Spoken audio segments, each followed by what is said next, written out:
Good evening and welcome to the joint meeting of the Finance Committee and the Planning Board of March 5th, 2026. I'd like to call this meeting to order, and first I'd like to acknowledge that we are being taped by our friends at WCTV. I'll take a roll call now for the Finance Committee. Mary Ann Galezzo. Here. Andy Levine. Here. Chris Diorio. Here. Brad Jackson. Here. Joe Lovino. Here. Anthony Nelson. Here. And Scott Neville is excused. We're here tonight to present and discuss the warrant for the annual town meeting of May 2nd, 2026. We will now turn the meeting over to Chair Terry Boland to introduce articles in the warrant that are from the Planning Board. Thank you. All right. Okay. In accordance with the provisions of Mass General Law, Chapter 48, Section 5, the Planning Board is holding a public hearing tonight with the Finance Committee on zoning articles proposed for the annual town meeting to be held May 2nd, 2026. Article 27, to see if the town will vote to amend the zoning bylaw by deleting Section 3.5.5, General Service Restaurant, in its entirety and replacing it with the new Section 3.5.5 as follows, or take any other action related thereto. 3.5.5, General Service Restaurant, food service establishment as defined by the State Sanitary Code, where food, alcoholic beverages, and non-alcoholic beverages are sold to customers at a table or counter, and where food, alcoholic beverages, and non-alcoholic beverages may also be sold to customers for consumption on an outdoor patio or off-premises as carry-out orders.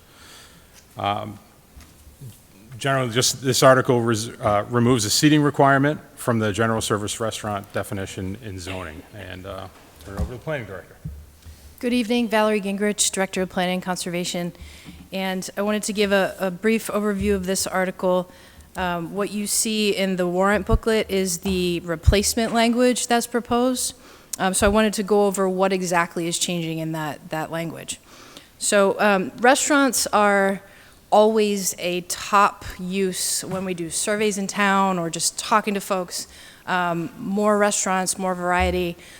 So in an effort to eliminate barriers for restaurant uses, the Economic Development Committee made some recommendations to the Select Board about their alcohol rules and regs.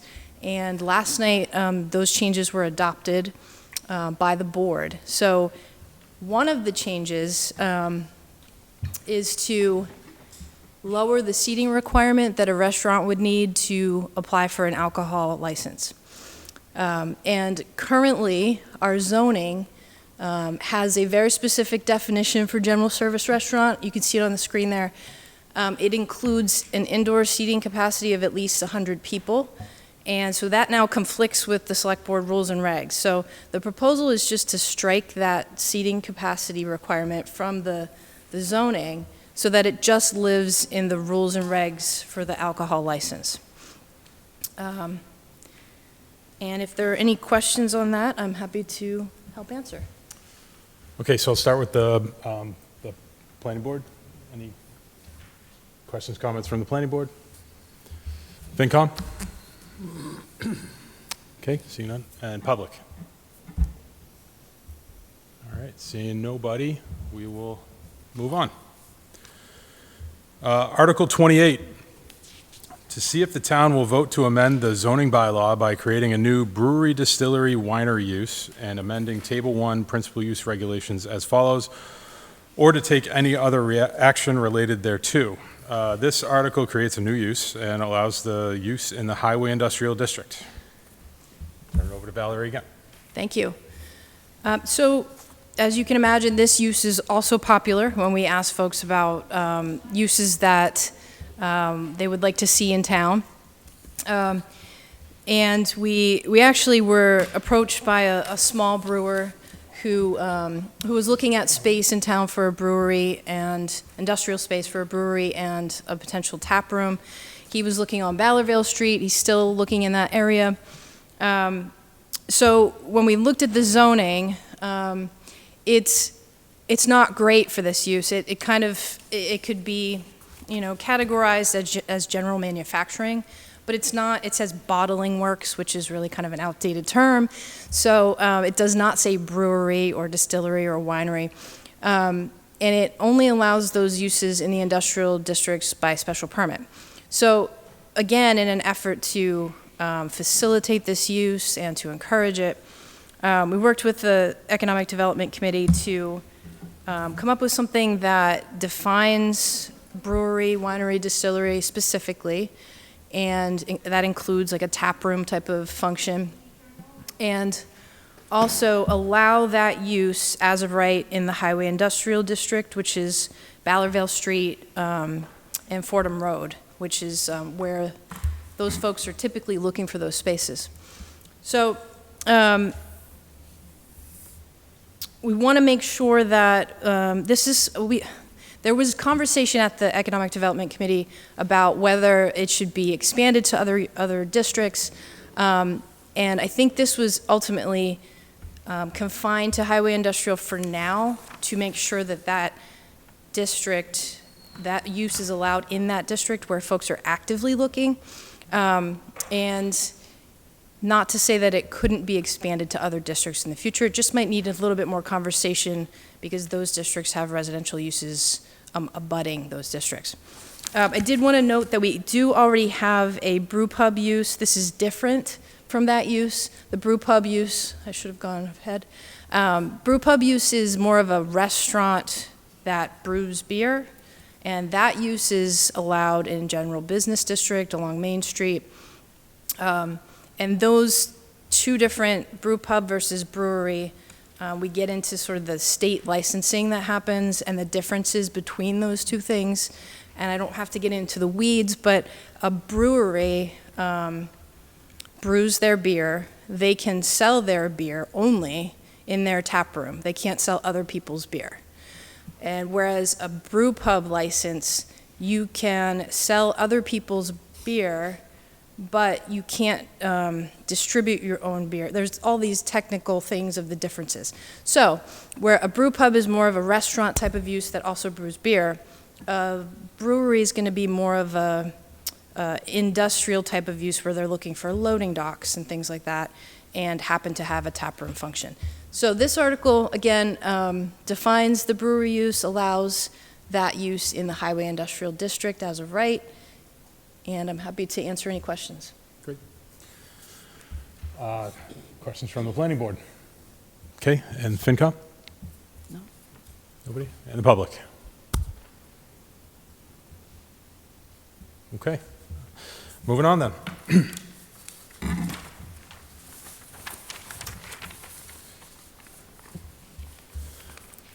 Article 29, to see if the town will vote to amend the zoning bylaw by deleting the current accessory dwelling unit, ADU, section 4.2 in its entirety and replacing it with a new section 4.2, or to take any other action related thereto. This article amends section 4.2.1 of the ADU bylaw, and I'll turn it over to the planning director again. Thank you. So, as you might remember, we amended the accessory dwelling unit language last year per the new state regulations. You're probably wondering why it's back. We do have a small change to propose. So we're focusing in on section 421. The warrant booklet shows the whole replacement, but we're really focused on 421. And the original language that we had is on the screen. When we got, it's about the dimensional requirements that ADUs have to follow. So when we got the Attorney General's decision back on the language of the article that was approved, they struck the word all from this section. And that's due to ADUs do not have to meet all dimensional requirements.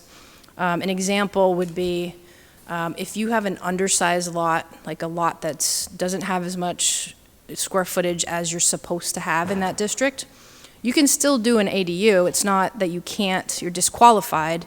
You could still, do an addition, put a second story on, put it in your basement. So they were striking the word all because of that reason. And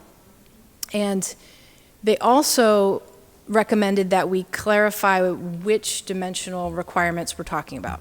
So this article really is a clarification. Instead of saying dimensional requirements, we're being very specific, and we're saying setback and height requirements.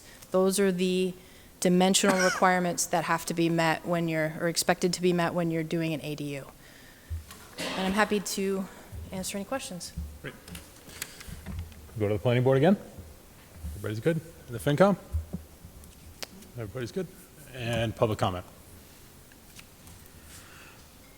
Okay, and we'll move on. Article 30, to see if the town will vote to amend the Wilmington zoning bylaw and associated zoning district map of the town of Wilmington as follows to create a new billboard overlay district or take any other action related thereto. Town manager will address the article.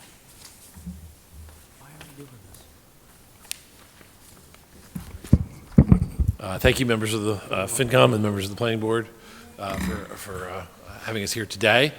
So this is a proposal to add a new allowed use of a billboard, effectively a two-sided electronic billboard, in a specific zone in town. That zone is the triangle you'll see on the map above, that yellow triangle. That is the, what's the name of that building? Howland? The Howland Building, yes, I apologize. Just south of West Street on the town line with Reading, adjacent to Interstate 93. The town's been approached several times over the years by businesses interested in putting forward a billboard. And the most recent proposal was for this particular property. And so after meeting with the individuals, meeting with the planning director, we made the determination to put forward some zoning that would allow that use. It would not be allowed anywhere else in town at this time. If there was a time when another business wanted to put forward a billboard, they would have to come in for a subsequent zoning change to add the location to the map. It also would have to be approved by the town at town meeting. The other thing that would need to happen for this billboard use is there would have to be an agreement between the business putting in the billboard and the town through the Board of Selectmen. So that agreement would typically carry with it annual payments to the town for the allowance of the billboard use, plus the reservation of a certain number of hours per month of billboard time to the town at no cost. So that would allow the town to promote things like an annual town meeting or like Fun on the 4th at no cost, road closures, bridge closures.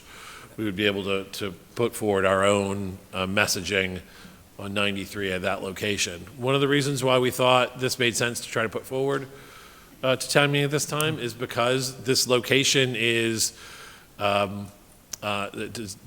not have any residential abutting it. It does not have any residential that would be within the statutory requirements for notice under any kind of zoning or Conservation Commission action. As it's on the edge of town, it's about as low impact as it could be to the town of Wilmington while still being within the town borders. The agreement that we would sign we would sign it with an automatic renewal clause. Generally speaking, those agreements are 30-year agreements with increasing costs over the course of that agreement.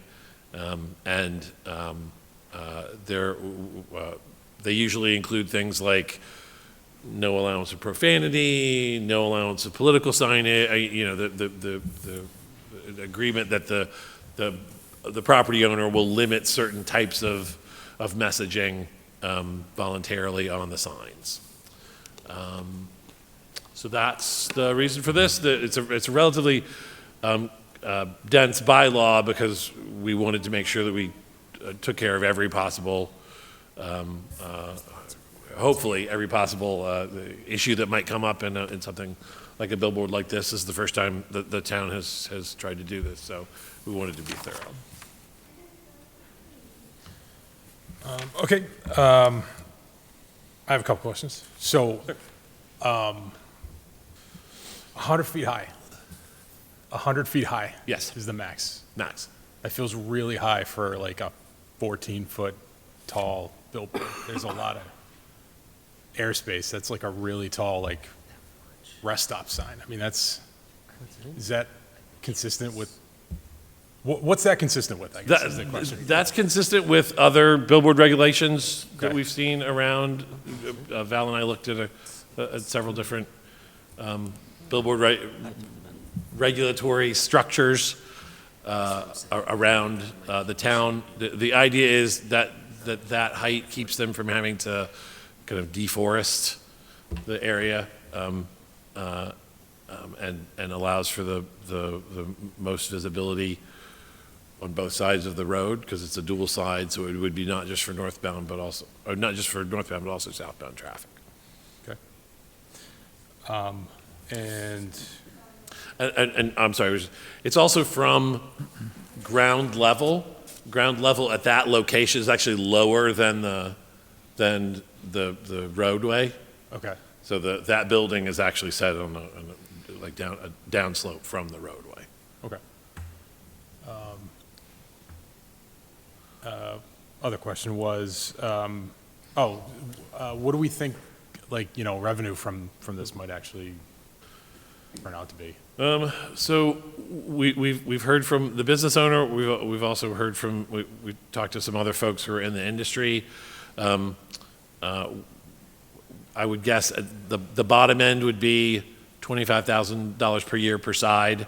So that's $50,000 revenue per year. I think that, some signs have generated more than that. It's hard to get apples to apples because some of those signs are on town property, which means they're also the landlord. This person, we won't be the landlord for this one, but that would be, I think, the bottom end would be $50,000 a year. Okay. And then, would that revenue, would that go to anything specific, or would that? It would be required to go into the general fund. Okay. That wouldn't stop either myself or the select board from saying, we're using this revenue that went into the general fund last year and designating it for something particular, but it would have to go directly into the general fund. Okay. And did the select board discuss anything that they would do specifically with that money, or? They have not as yet. Okay. All right. Okay, thanks. Does the board have anything else? You good? FinCom? Yeah, I have one. Have a question? Just a minute. So I don't have a problem with this article in general. I think I'm getting hung up on the fact that it only affects one privately owned parcel. Is the reason because, as you just mentioned, there are no residential abutters near this parcel? Is that the reason you stopped with this parcel only? So that's actually a really good question. When we first thought about this, we thought about trying to create spaces along the entirety of Wilmington's, reach of 93. At the end of the day, we made the determination that what we'd rather have as a process, if somebody else wants to do this, they're going to have to go through the same process of coming to the town meeting and convincing the town that their location is a good location, rather than us kind of trying to pre-pick locations where we don't have anyone coming in and saying they're interested, and then having to defend all of those locations in front of a town meeting at one time. Where we have an interested party here, we're locating it in one location. If someone comes in, in the fall and says, hey, we'd like to put a billboard, I'm guessing up by Target, that we can have a separate evaluation of that site, and if we think it's appropriate, have a separate presentation in front of town meeting saying, you heard about one site last year, this is another site we think might work. but the town will be able to pick and choose site by site as opposed to having to choose whether they want billboards in a larger overarching district all at once without being able to see each individual impact as it goes along. So if somebody were to come after this article, the town would bring forward an article? We'd probably do it like, the process would likely go the way this process is going, which is, we'd meet with an individual, they'd come forward with a site, we'd do an internal kind of staff level vetting of that site to see, do we think there's any kind of residential impacts that are gonna happen? Is this an appropriate site from staff levels determination? Are they willing to enter into the same type of agreement that at that point in time, we'll already have one, executed if this goes through? Are they comfortable with that type of agreement? And then we would put it again up as a kind of, this is a public-private project that we've already vetted at the location of for another discrete site, and say, this is why we think site B is now appropriate. And I would imagine we'd be looking at the same criteria as we looked at here, which is limited impact to residential, limited to no impact to residential, and in an appropriate place where we think it's not going to have kind of detrimental impacts to the town. Okay. I just feel that when the town presents an article, it brings a level of authority with it, and I wouldn't think it would be fair for the second or third parcel owner to have to do it on their own. I agree. So I if agree. it's consistent, then I would be fine with it. Yes, that would be a consistent process. Okay. Because they'd have to enter into that agreement with the town, there's going to have to be a level of partnership in in this project there has been, and in any future project there would have to be the same sort of level of partnership. Okay, thank you. Chris? It says here that they have to be 1,500 feet apart. In theory, how many can they fit in this parcel of land? One. So why doesn't it just say one then? Why do we even have to have the 1,500 foot in there? So if another entity comes in and says, hey, I think putting one right across this road from this one is a good idea, it would be precluded by the bylaw because it's too close. So the 1,500 foot limitation and 100 feet from 93 limit that site to one billboard. Yes, Can I put one in the corner and one in the other corner? That's not 1,500 feet not apart? 1,500 feet. Okay, great, thank you. And that, we thought that's the reason for it, is because we're limited to a single. Good, thank you. But I just wanted to follow up on the chair's question. I mean, I seem to remember in my old age, the concept of spot zoning, and that zoning is not, I mean, the concept of zoning is not supposed to be down to the lot level, where at all possible. So I just want to make sure this is going to pass muster with whoever has to make sure it meets the requirements of a zoning bylaw change at the state level, because this clearly is just targeted for one lot. And to me, that kind of sounds like the definition of spot zoning. Can I ask a question? To follow up on that, has the AG's office weighed in on this at all? The Attorney General's office? No, that doesn't happen until after the, I know, I wasn't sure if there had been any contact. I kind of would defer ask about to that. town council on that specific question. Thank you, Mr. Town Manager.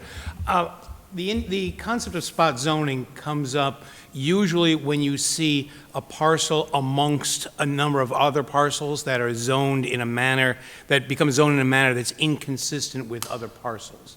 It's not necessarily that it's a single parcel, it's how it is zoned with respect to other parcels and whether it kind of fits within the general concept of the property use. Here, we're talking about a parcel that abuts the interstate, that currently has lesser usage, and the impact of this type of use would, in my opinion, likely not rise to the level of a concern about spot zoning. Can we guarantee there won't be a challenge by someone who either doesn't like this use or feels that the restriction to one billboard is problematic. You know, obviously, there's always the potential for a challenge. The Attorney General would review this after town meeting acts on it to determine whether it's consistent with state law and the Commonwealth's Constitution. But in my opinion, given the parcel we're talking about, the use and its location, it would probably be safe against a challenge for spot zoning because it's not located in a location where it on its own rises to the level of a true inconsistency, given the location of that site. Thank you. How big Anth- is the district? Val, do you recall how big that parcel is? I don't, I can look it up. yeah, I apologize. Okay, it's big. It's pretty big, right? It's not, I mean, that's one industrial building, Okay. so. Can't be I- bigger than 1,500 feet, right? Yeah, it's that, but it's definitely smaller than 1,500 feet, side by side. But I don't recall looking at the exact square footage of that property, although someone with a computer might be able to pull that up while we're still talking about it. I'm going too slow. Don't let me hold you up. I'm lost. Keep going.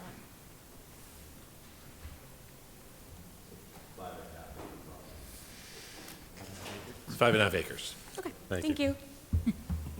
Thanks, Billy. So there's one more over here. Yep. Yeah, Anthony? Hi, Finance Committee, so honing in on the money aspect. The annual recurring revenue for the town, I think, is a good thing. 30 years sounds like a really long time to be locked into a contract. It could be year 17 and they're getting the best deal on the planet. Is there a way to, see a proposed contract before we agree to 30 years? That just seems, Well, that. the idea sounds great. I think if somebody has a problem with it, it sounds like you've done your homework. It doesn't.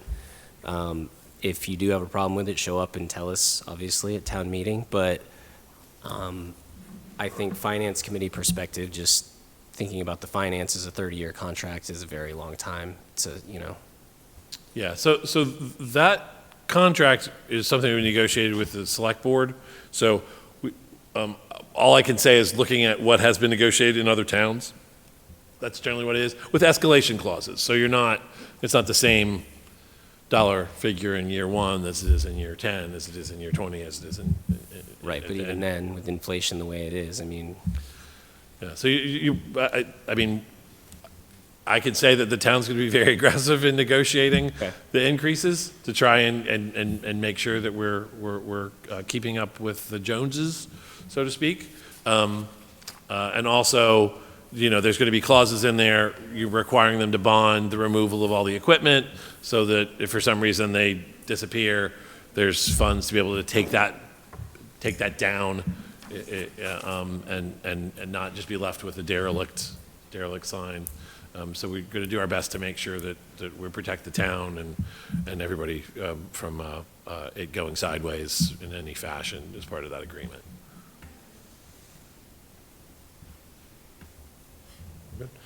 I just had one more comment, actually, just based on the 1,500-foot question, and maybe this is actually a better question for Attorney Rich. The 1,500-foot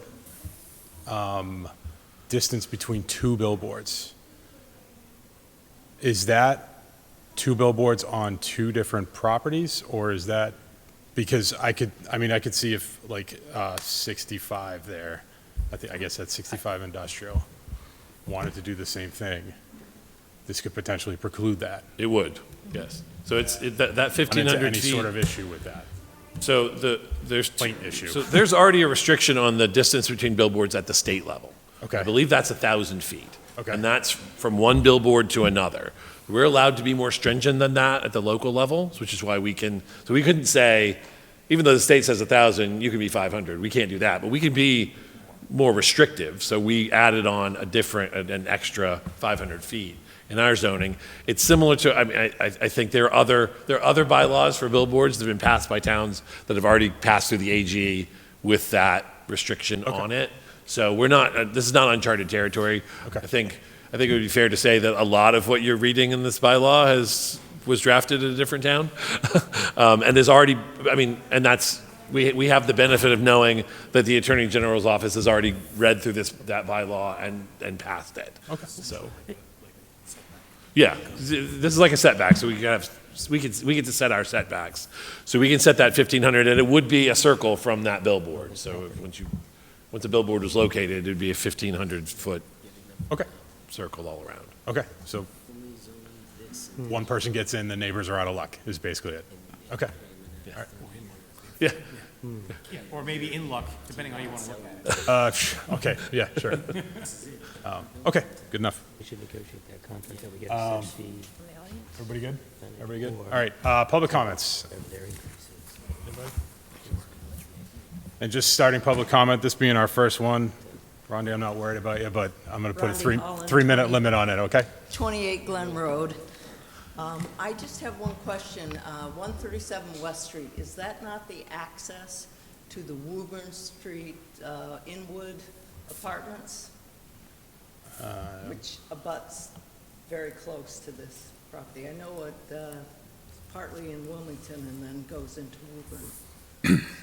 I just was concerned So- if you have a two-sided electronic billboard and it's like down at the lower left corner of that property, it might affect the residents that live in Woburn.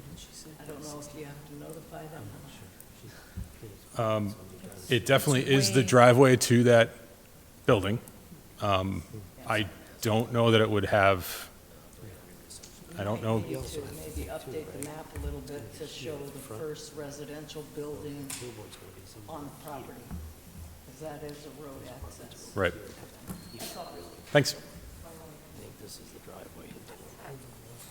Good evening, it's Gary Palmer, 46 Swain Road. I'm also a selectman in town, and about 3.5 years ago, I had discussions with some electronic companies, sign companies. To start out with, there's money to be made for the town. We're also obligated to abide by all the state regulations. With a 100-foot height on it, the state would actually come in and would trim trees if they were in their line of sight. They wouldn't take them down. They would trim them, though. There's also, I was hoping that this would come through with two, to be honest with you, 2 billboards. With the town having possession of the property, we would, of course, make more money.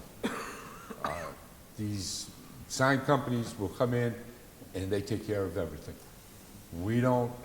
There's no cost to the town. They'll keep the properties clean and proper. As the town manager has said, we get so many rolls by the hour that we can use for whatever we want. 4th of July's here. We could be advertising it up on 93 all day long. There's a road closure, we could be doing that. This is something that I think Wilmington should take advantage of, where we're sitting here with 3 exits on 93, a very highly traveled major roadway. I think it's very important for the town to understand that it's money. It's not a lot of money. It's not going to interfere with anyone. But my opinion as a resident only, is that we should earmark this money for a specific reason, whether it be sidewalks. Again, it's not a lot of money, but it's $50,000. I was quoted different prices back 3.5 years ago, but that's with the town having possession of the property. I know the property owner is going to want to make money. But before we start talking dollars and cents in it, it's going to be an extensive negotiation. These companies have money, and they want these. So why won't we take advantage of it? Thank you.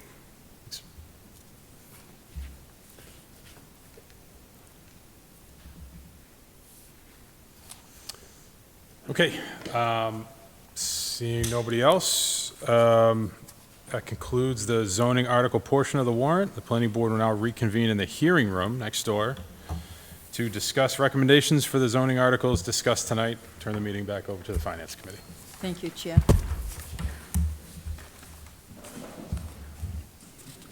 If there's no objection from the Finance Committee members, I would like to take an article out of order as the presenter has a family obligation. So we'll be taking Article 31 up.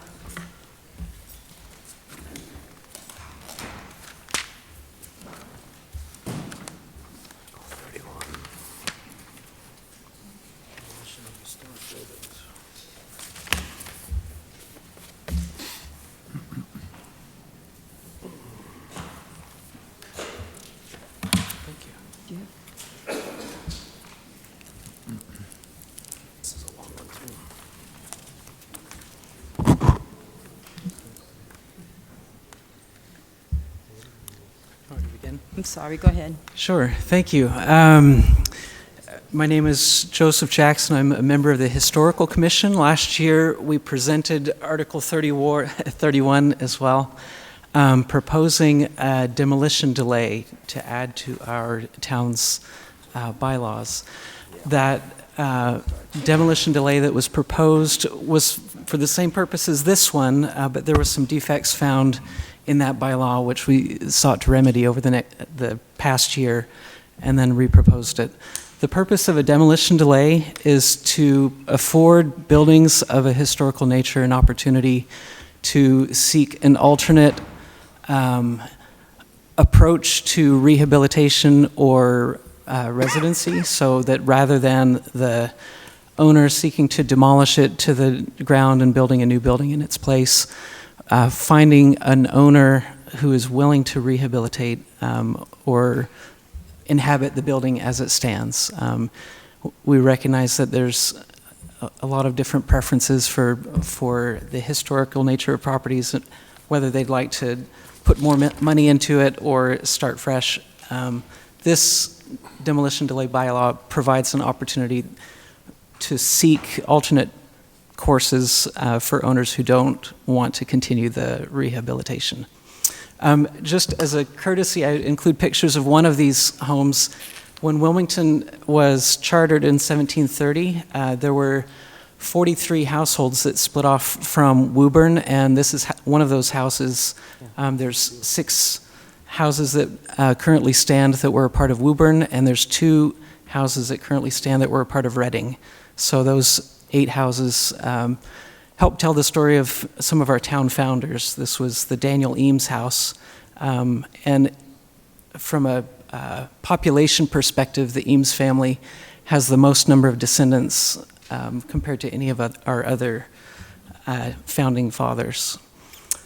So on the next slide, I put a comparison of, well, this isn't a comparison, but this is the motivation for the improvements to the demolition delay bylaw article that's presented on this warrant article. Last year, the suggestion of the Finance Committee was to propose a simpler process. The earlier version was based on the bylaw that the town of Andover uses in their town bylaws. It was 7 pages and had multiple waypoints and steps and processes that were perhaps overly complicated for what the town of Wilmington desired.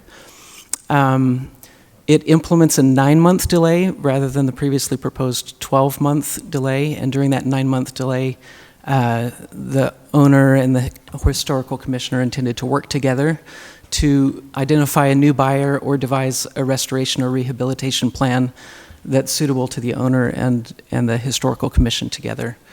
And as opposed to the previous proposed bylaw, which suggested 2 public hearings, this one proposes a single public hearing to determine if the historical property should be preferably preserved. The preferably preserved designation indicates that this house has a chance of rehabilitation. Not all historical properties would receive that designation because it's apparent that it's too far gone to rescue. And further, it clarifies responsibilities of the property owner, the Historical Commission, and the town in that process. And as stated, with this 3-page version, it avoids complex definition of applicability, and that portion is also exercised at the public hearing. And then the next 2 slides that I present here just show comparatively, for the sake of marking the improvements between the prior proposal and the current proposal. The suggestions that were made by the Finance Committee are put here in the middle column. Model after a town with better similarity to Wilmington and as far as housing stock. So after reading the different bylaws that exist for Burlington, Billerica, Woburn, and Tewksbury, Tewksbury's matched pretty well the desires expressed by members of the Historical Commission and the Finance Committee. Improve the conciseness, again mentioned, it reduced from 7 pages of poorly formatted text to 3 pages, now match more closely with the E-code version for Wilmington. And I won't go through everything that was in last year's timing stipulations, but it was somewhat convoluted and contorted and required multiple different committees to convene to review the proposals and 2 separate hearings. This one just requires 15 days. Within 15 days of receipt of the application, the building inspector forwards the application to the Historical Commission chair or designee, who then would convene a single meeting, a hearing, within 30 days of receipt of that application to find whether it should be preferably preserved. And then the findings reported back to the building inspector within 10 days. And then, if found to be preferably preserved as a property, a 9-month delay from the point of application of the demolition permit. And then the final slide to share here is that the clarification of eligibility is the building should either be listed already or eligible for listing according to the state or federal standards. This includes also our Wilmington known historical property inventory, which we mentioned last year, has 126 properties already listed with the state Historical Commission. There's a simpler definition to help answer what more clearly what paths apply if a house is uninhabitable. Last year, the building inspector or the fire department could condemn a house. Here, the commission should be notified, and if the building inspector and the commission agree that there's a very low likelihood of that building being resuscitated, then of course that demolition permit is granted. And then the last comment from the Finance Committee was this fine of $300 seems out of place. While it's typical for the other demolition delay articles, they seem to have this $300. Some of them note as per day, others note per event. Either way, it did seem a little bit unnecessary, given that the primary purpose here is that the noncompliance penalty is that the builder who violates the provision of this delay can't have a building permit granted on that property for 2 years. So I'm open to answering other questions that you may have based upon the Warren article in its more direct and simplified form. Do you have any questions?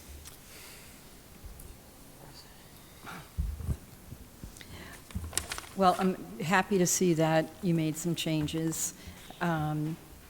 And certainly 9 months is preferable to 12 months. The problem I have, and it's the same problem I had last year, is that there's a huge financial burden on the owner of the property, or perhaps somebody that inherits the property, may not even live in town.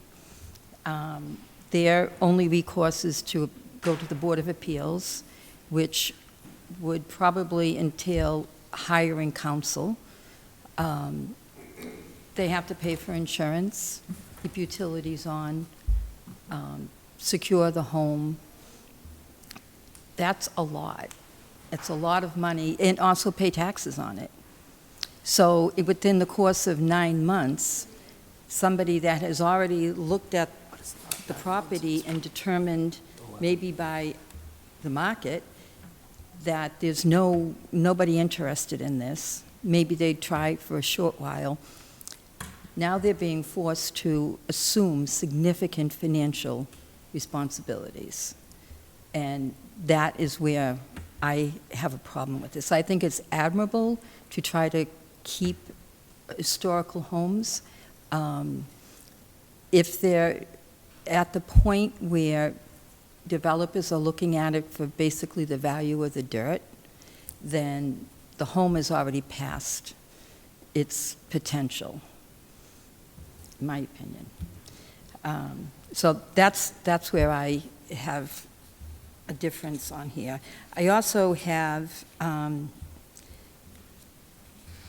have a problem with the commission being the only determiner of whether or not it's a building that should be saved. And if your board were to determine that and the owner disagreed, as I said earlier, they have to go to the Board of Appeals, and that's another financial cost. So it just seems to me that you're going to always be inclined to want to save the property. That's where your reasoning for being on the commission is, that you have a passion about that. So I would expect that it would be difficult to say, no, this property cannot be saved.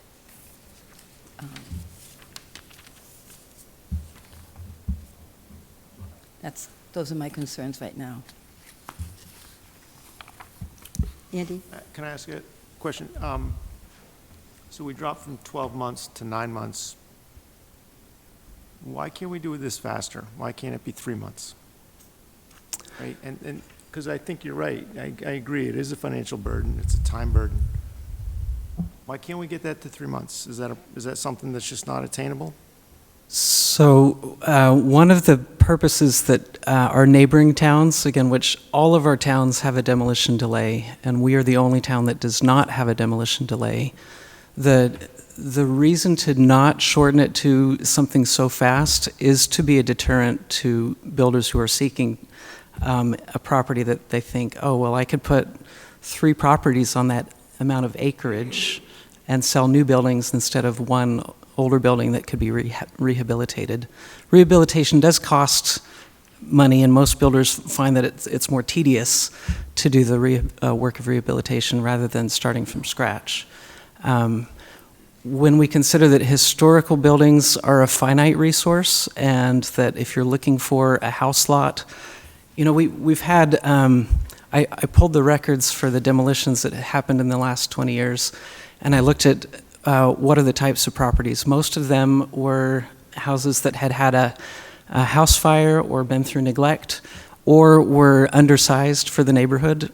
You know, for example, capes or ranches that were built 50 or 60 years ago, and that there would be a significant upside of buying it for the price of the lot, ignoring the building, and then rebuilding it. And so it's not that the owners were given a fair market value for the house and the property. You know, they were all incredible good deals for the lot, and then the house was upgraded to a more substantial house.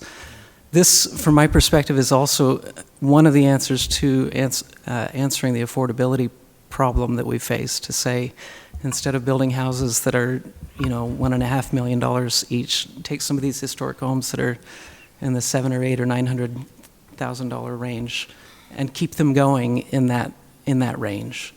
It's shortening the timeline only makes it potentially a formality rather than doing good marketing to try to find somebody who is interested in living in the home. There's a lot of people who would just say, okay, let's start the clock, I'll wait it out, and then we'll knock it over. So you're basically saying you want it extended because you want it to be a deterrent for the builder to maintain that property versus bring it down and rebuild new. That's really the reason for the length of time between three months and 9? And ample marketing and searching, right? So there's other alternatives that other towns have used for some of these properties. For example, saying, can you subdivide the lot, put a different house behind it or next door to it, and find a way to maintain this house alongside, so that the profitability question works on both sides. Thank you. Chris? So there's no list that exists today of the homes you'd want saved, but every time someone wants to demolish a house, you're going to then make a determination? There Can't is you a make- list. There is a Um, finite list? There is a list. I can send it to you if you'd like. Okay. The, So if that list exists, then we're talking about a certain number of homes that are already designated? that's right. So there's, People that own it know that those are historical sites and these limitations might And- exist? yes, in 2004, there was a campaign to put signboards on the front of each house with a name and a date built. So that was the last big campaign to help encourage, pride of ownership of our historical homes. The historical districts in the Center Village Historical District, the Church Street Historical District, Bucks Corner Historical District, the Sheldon Historical District. Each of the owners in those districts know who they are, and they know that their homes are on the list. It's possible that some homes ought to be added to that list. There's a subcommittee on the commission that has criteria for adding homes to that list as they increase in historical significance as time goes on. The current thought is that homes built before 1900 are considered, I guess, more special than ones built after 1900. So why in section C, 3, Page 12. page 12, yeah. Yep. I'm sorry, page,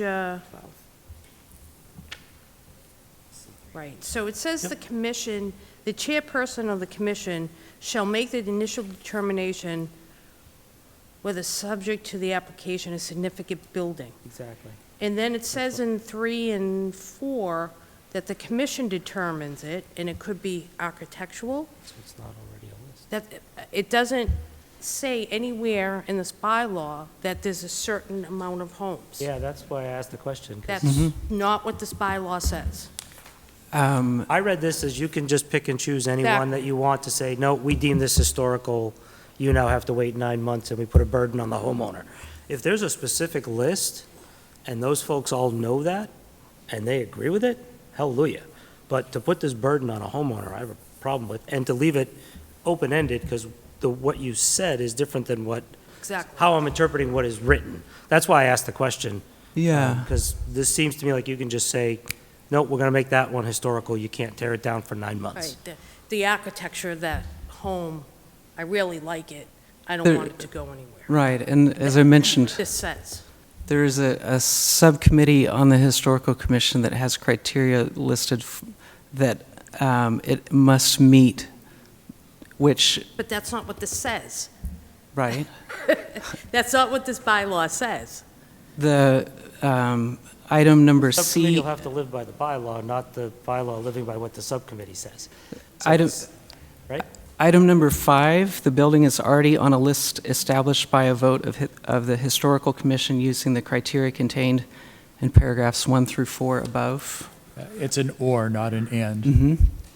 And Right. And- Being and your being fear an or, is- not an and, means it's either on a list or at the discretion of the commission, it fits these other criteria. Right. So the list isn't determinative of whether this applies or not. There's other factors involved as well.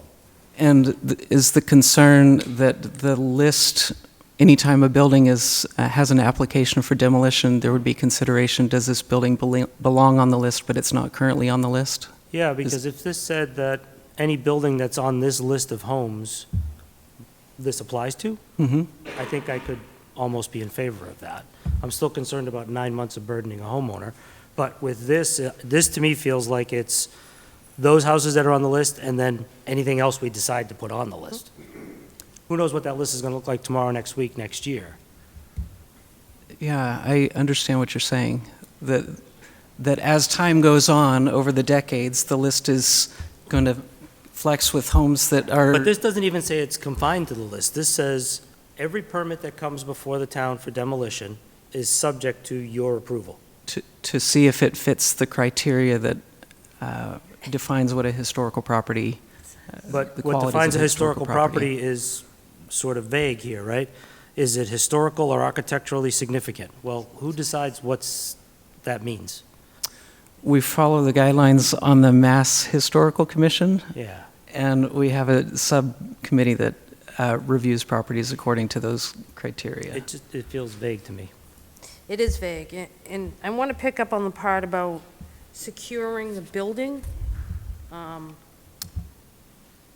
You know, who's to say that the homeowner secures the building, somebody breaks in there and burns it down, and now you're going to punish the property owner for 2 years and not giving them a building permit? That's not, If you consider it a no, that's not what it says. non-voluntary demolition? It says that they're responsible for securing the building, and if they fail to secure the building and it goes under accidental demolition, it's considered that they did not fulfill their responsibility to secure the building. Well, who makes that determination? You mean like Who if makes it's it a determination that it was, like if it was arson, intentional arson, or who would make the determination if the homeowner says that they secured the building, right? But you say, no, they don't. What's the mechanism there that, so the homeowner doesn't get punished? yeah, it sounds like the normal person who inspects buildings for their secured closure. The building inspector, I mean, who inspects to determine whether arson was preventable or Building not? inspector's not going to determine whether, you know, it was voluntary demolition in your eyes. He's not going to take that step in. I'm saying to you, if a homeowner says, I secured the building, Uh-huh. okay, and then something happens, and the Historic Commission says, well, I don't think you did. Where's the break there? Who is going to determine that? The town, you know, the building inspector went by and said, everything's boarded up, it looks fine. Yeah, then it sounds like, Is that how you do it? that sounds like it Boarding was and- secured appropriately. Okay, so you wouldn't go back and say to them, well, we really didn't think you secured it properly. Yeah, that's not the intent of this purpose. I have it in there. So that It's vacant. in purposes where if a home was left with its doors open, that the town would be able to say, oh, you have not secured the building, you've invited, vagabonds or vandals or whoever to do destruction on our behalf because our goal is to show that it's uninhabitable. Right? There are ways that people do things to incur damage that is not their own purposes. Somewhat extreme. And I guess my other question on this would be, when you put the burden on the homeowner to go out to try to get somebody to take the building or rehab it up to historic standards, No, what is the mechanism there? there's no requirement for rehabilitation to historical standards. The desire It is says in here that they have to go and try to do that before it gets demoed. to find a buyer who's Okay. willing to. So what's the what would they have to do to find a buyer to satisfy the Historic Commission? That is not prescribed specifically. I would expect that they should list the property and show the property to people who are interested to buy the property, rather than not list the property and not market the property. The good faith effort in finding a buyer is either evident that they've done the steps to list it and show it, or that they're not listing it and showing it.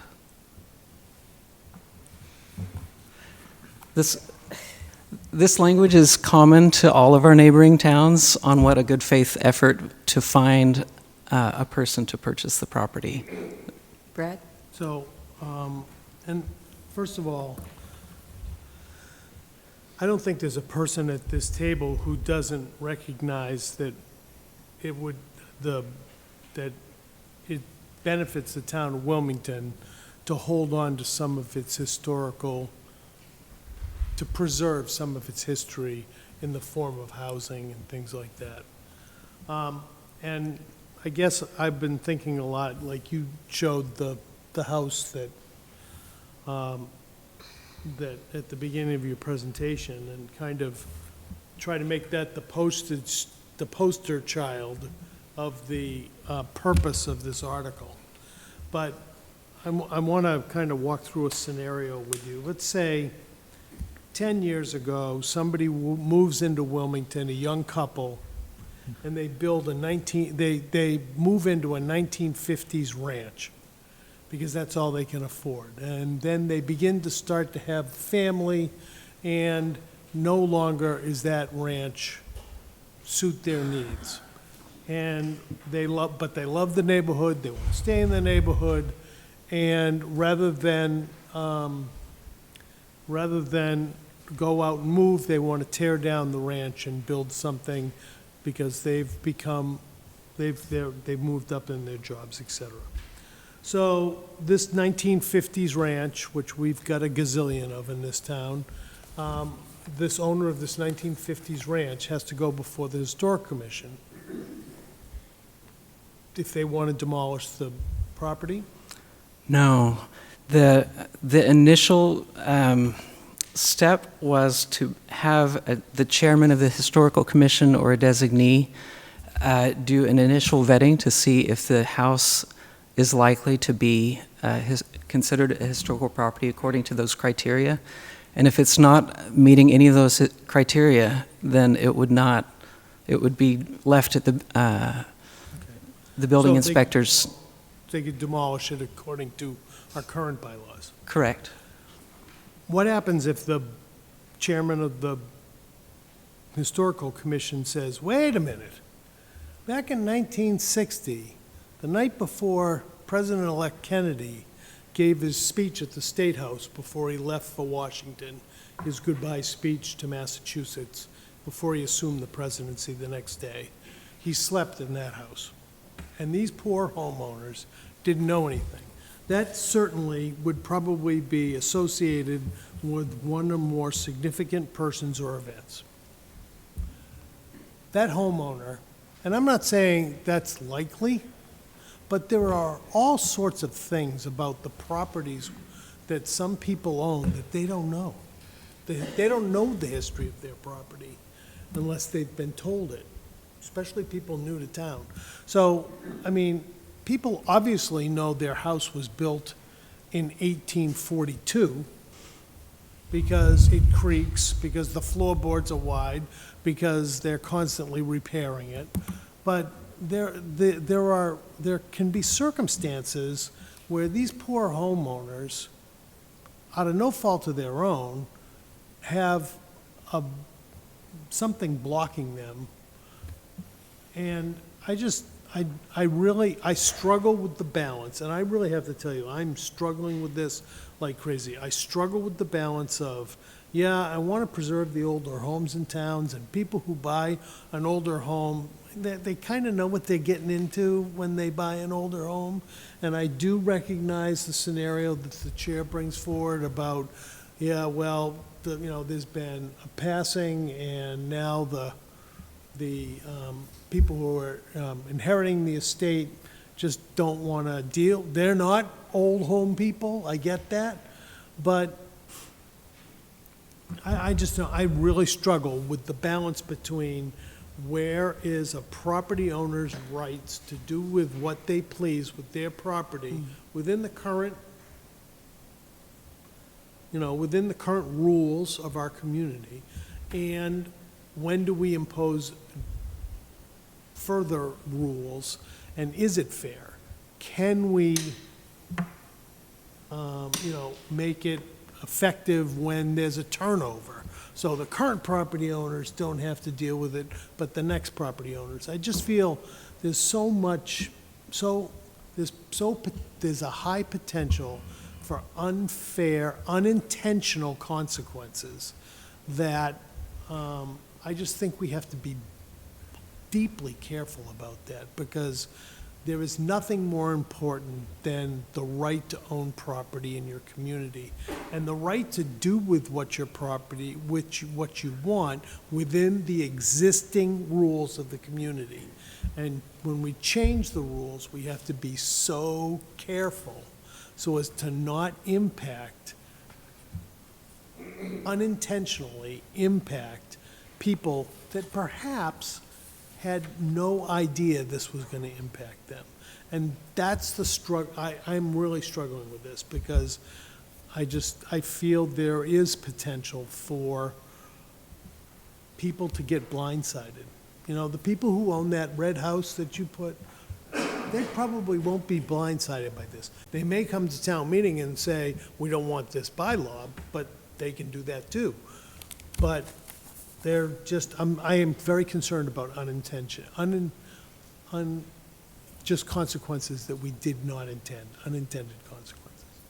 I mean, the bottom line, it is a big financial burden to persons who inherit property or, as Brad just said, do not know. If it answers that concern to any point, the selling price of the homes that were demolished were all fire sale prices in terms of the earnings back to the seller.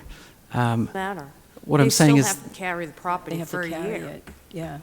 if 9 months. if it looks like it, again, If the home's not viable and it's Right. sold at a fire sale price, what's to save? if it's not viable, then it will not be selected as preferably preserved. But I think you just said the homes that were demolished were sold at fire sale prices, Mhm. which leads me to believe they're not viable buildings. I bought my first home in Wilmington, Yeah. and one of the things that I noticed when I was Me house too. hunting, what I noticed is that houses that I would be content to buy and live in were being bought for cash by the builders who said, this is a great spot. I would love to put a house that's triple its size. And house after house, they were being scooped up that I would have lived in and replaced by bigger houses. And it was a very difficult market to find an entry-level house for me and my family to afford. This is the concern that I mentioned earlier about affordability, that the builders are willing to pay cash for inhabitable houses, and they're willing to underpay because it's a cash transaction rather than a mortgage that's going to take time to close. A lot of these that I looked into were not listed, but they were, direct to buyer contracts that they made an approach. Anthony? I'll be quick. I think I said this last year. I'm with you in the spirit of this. If I understand, to tell me if my understanding is correct, the spirit is we don't want a builder to come in, grab something up to flip it and demolish and turn it around and just try to make a quick buck. So the way it's written, I think, is what you may be able to write this in a way that satisfies Andy and Teresa's and Marianne's concerns, something, a financial hardship override clause or something that says delaying selling of this home would cause me financial hardship. And we have wonderful lawyers here who can write us a meaningful definition of a financial hardship or something like that and then if that's the case, if you say I can have, I get a pass, then it doesn't have to be 9 months. It can be a number that Andy mentions, 2 weeks or something like that. The way it's written now, this Article D, the 15 days, I think there's an opportunity to change it that would address both of their concerns. Putting aside the concerns, there's the other concerns, but I think those two specifically, if you put in some kind of a way for them to not just be holden to this 9-month period, if someone were in that situation and they were trying to sell their home and they needed it to happen quickly, they could easily enact this override clause or something like that. it may still not gain favor, but it might address that concern. Yeah, the paragraph K addresses that. In paragraph K, notwithstanding the provision, the building inspector may issue a demolition permit subject to conditions agreed to by the commission and the applicant for a preferably preserved significant building at any time after receipt of written advice from the commission and applicant to the effect that the commission is satisfied that demolition of the preferably preserved significant building subject to the conditions specified is the outcome most likely to secure the intent of this bylaw, and the applicant agrees to abide by the conditions specified. This is a separate set of conditions that says, okay, we can exit the 9-month delay because there's some alternate agreement that says, okay, how about we leave the facade and remove the back portion or something, things like that. I understand. I think Teresa's concern was that you have to go to an appeal board and it costs you money in order to enact that. So I'm saying a way to make it so that doesn't have to happen. This doesn't require an appeal board, K. You have to go to someone and say, I want to enact Article K of this thing because... Yeah. Remember, the Historical Commission is working with the homeowner to try to identify a preservation approach, right? The intent is that it's a collaborative effort to try to find a path forward.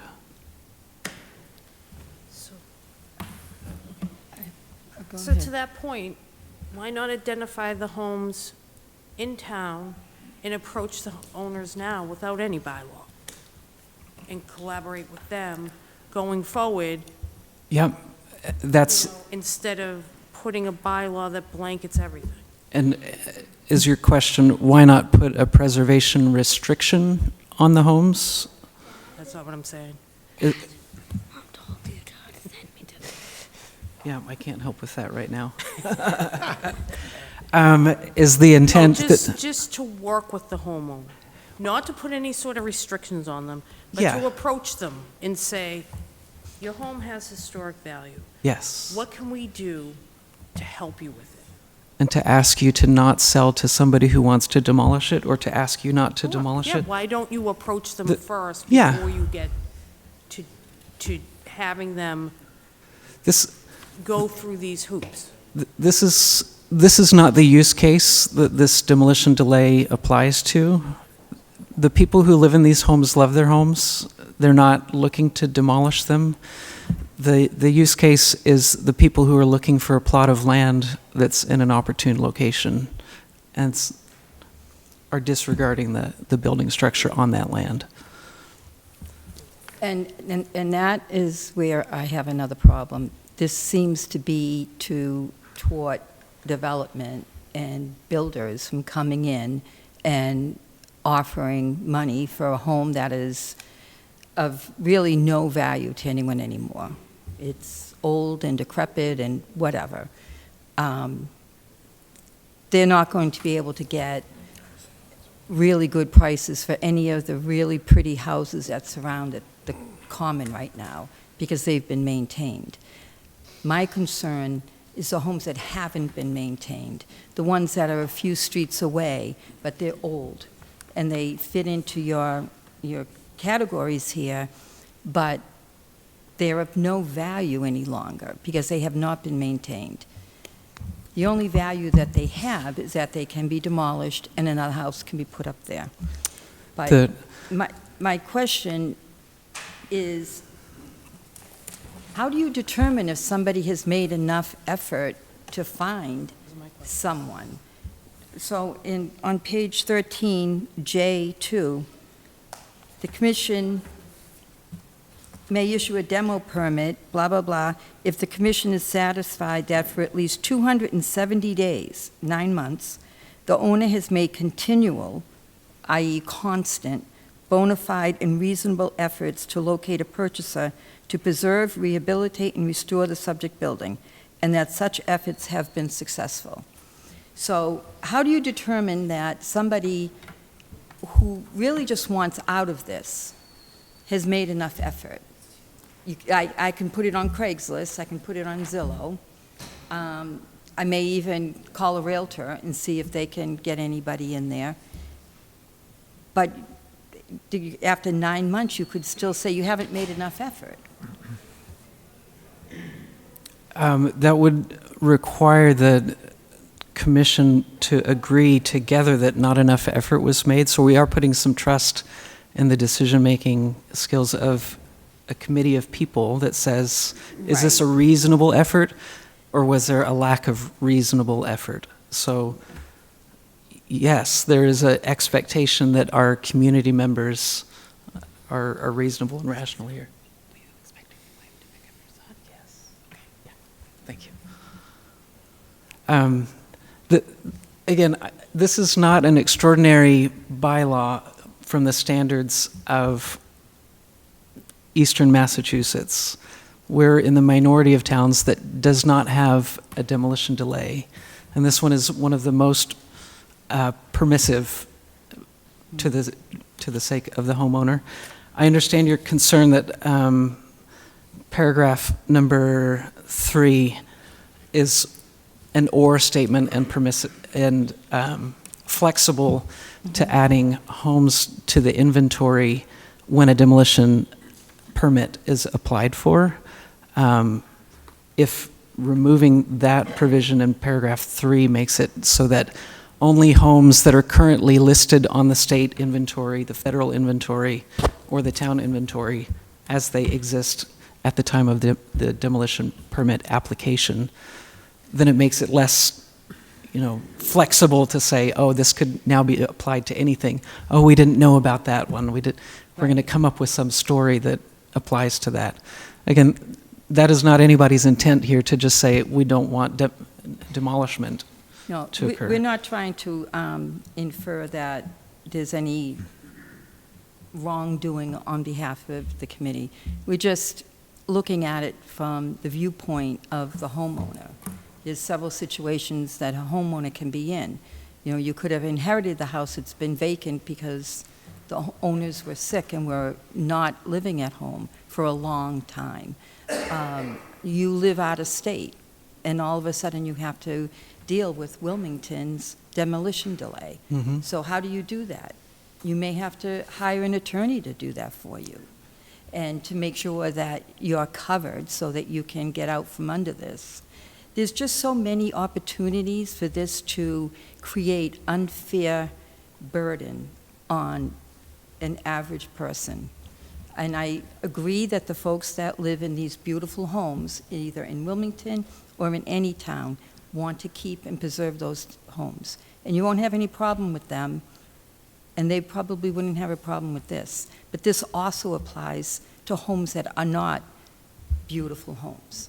And that's where it gets tangled up with other people's rights and unfair burden, financial burden.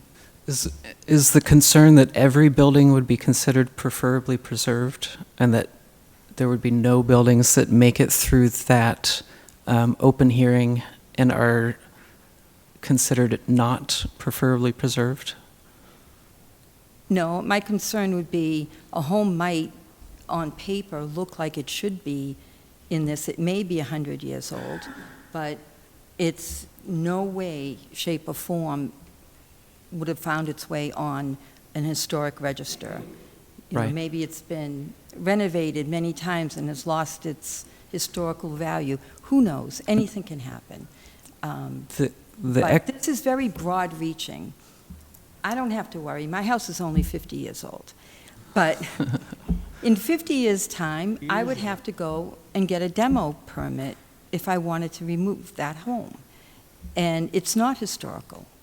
It's a tract house, and it wouldn't fit your criteria at all. I shouldn't have to even go to your commission. Correct. So when you make an application, the building inspector would... It does go to the, it does go to the historical commission. It's a polite Automatic. signature on every demo permit. Right. And that would remain in place. Where C, it says the chairperson or designee shall make initial determination subject to the application of the significance of the building. And if it's not on the list, then the signature would go just like normal. Okay, so you're saying if it's not on the list, and that was brought up by a member of the Finance Committee, Why that don't we is a just include in completely this different sheet the list of animal. houses then and be done with it?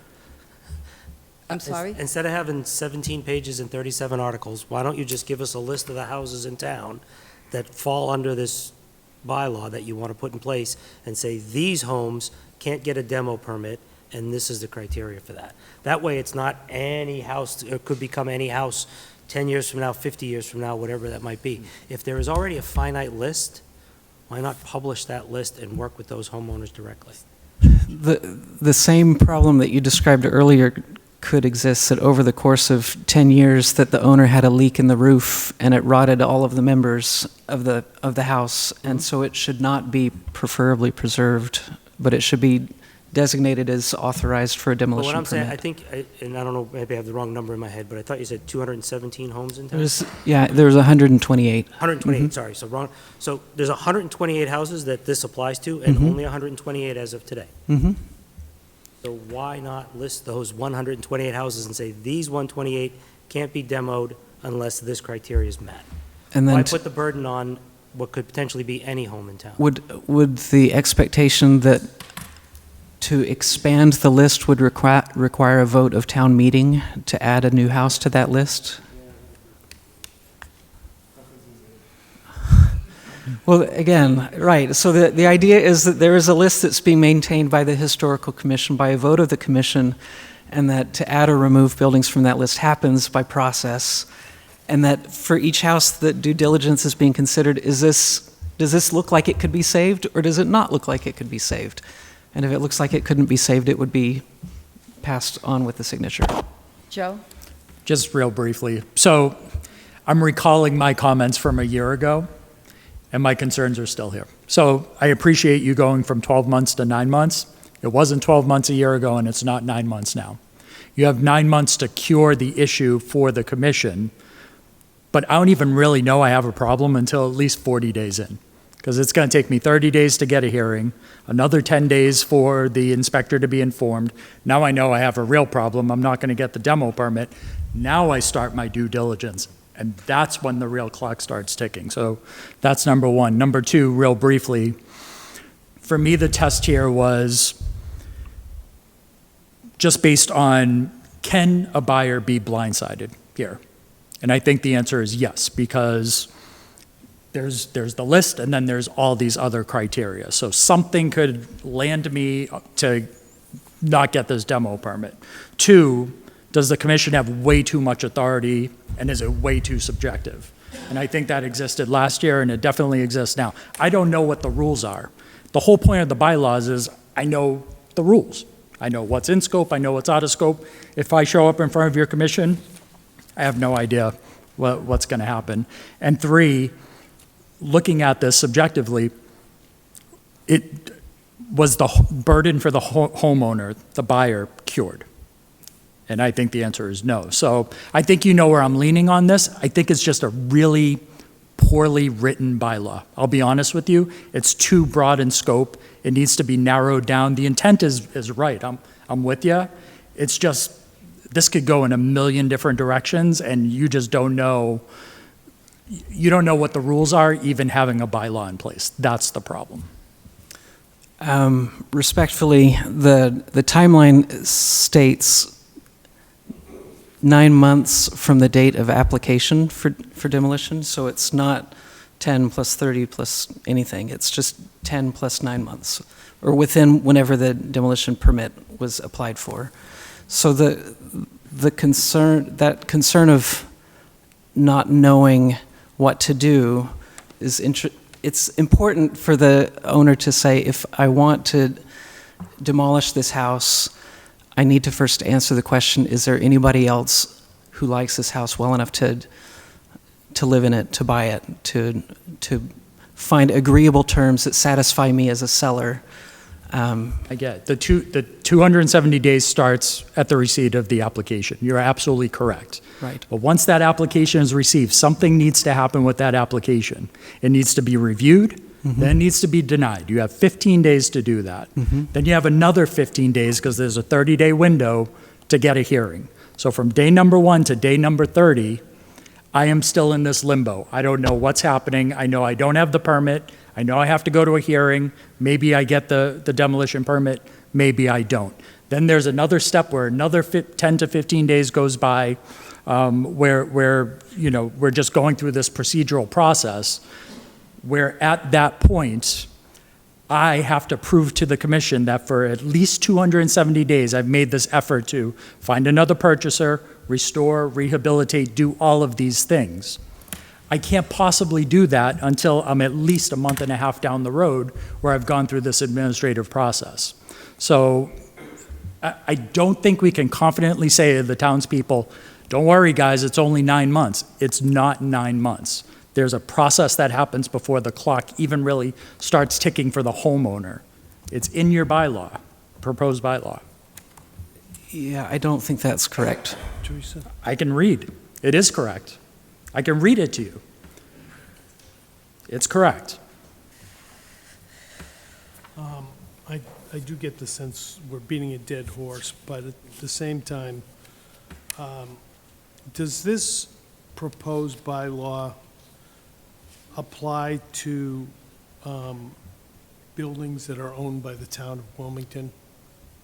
The ownership of the building is not specified here. Is it listed with the Massachusetts Historical Commission or the Town Historical Commission? There are some buildings that are owned by the town that are on that list, that is true. So under this bylaw, No, the Historical Commission don't do that. could intercede in the demolition of the, proposed demolition of the Roman house. That is true. There would need to be a hearing of, is this building considered preferably preserved? Should it be preferably preserved? That hearing process would need to take place within 30 days of a demolition permit application. Thank you. Is the Finance Committee satisfied? Okay. Is there anybody in the audience that would like to speak? We'll remind you, we do have a 3-minute limit, unfortunately. Hi. Judy O'Connell. I'm just looking to ask a question or just make a point. A lot of times if homeowners want to list and sell their property, they will list it and they will sell it to a bona fide buyer, and that buyer may purchase it, and that buyer may then go to get a demo permit and find out after the fact, after they've actually bought the property, that they have an issue. So this could become a disclosure issue for sellers in town if they don't properly advise a buyer based on the age of their home that it might be subject to this gray area criteria that some of you have expressed concerns. The deal's already done. The demo permit is not part of the procurement process or the transfer of sale between a homeowner and a new buyer. They could find out after they've successfully purchased the home that they have a problem with being able to take that building forward and do with it what they want. I just wanted to point that out. I know that it has to, the process is already in place for demo permits that it, may pass through the Historical Commission, but the other point I would want to make is if this goes through, this is going to be an administrative task for the building inspector's office in a bigger way, as well as with the Historical Commission that is a volunteer organization and may have changing personnel year over year and over the long term. So this is a whole administrative aspect that the town is going to have to take on to administer this. So I understand about historical preservation. If there's one specific types of transactions that the Historical Commission would like to see handled better, that's one thing. But I think this really covers a lot of areas that are sensitive to hardship. And this could have a real impact on property values. There's one single family property for sale in Wilmington as it stands today. So as a result of putting more restrictions on homes of age, you can just, with the stroke of this, impact property values for people and families that have a long legacy in town that now suddenly if they want to pass it on to future generations, they have a hardship that they never knew, and their home could actually be reduced in value as a result of this, depending on the situation. Just my opinion. Thank you.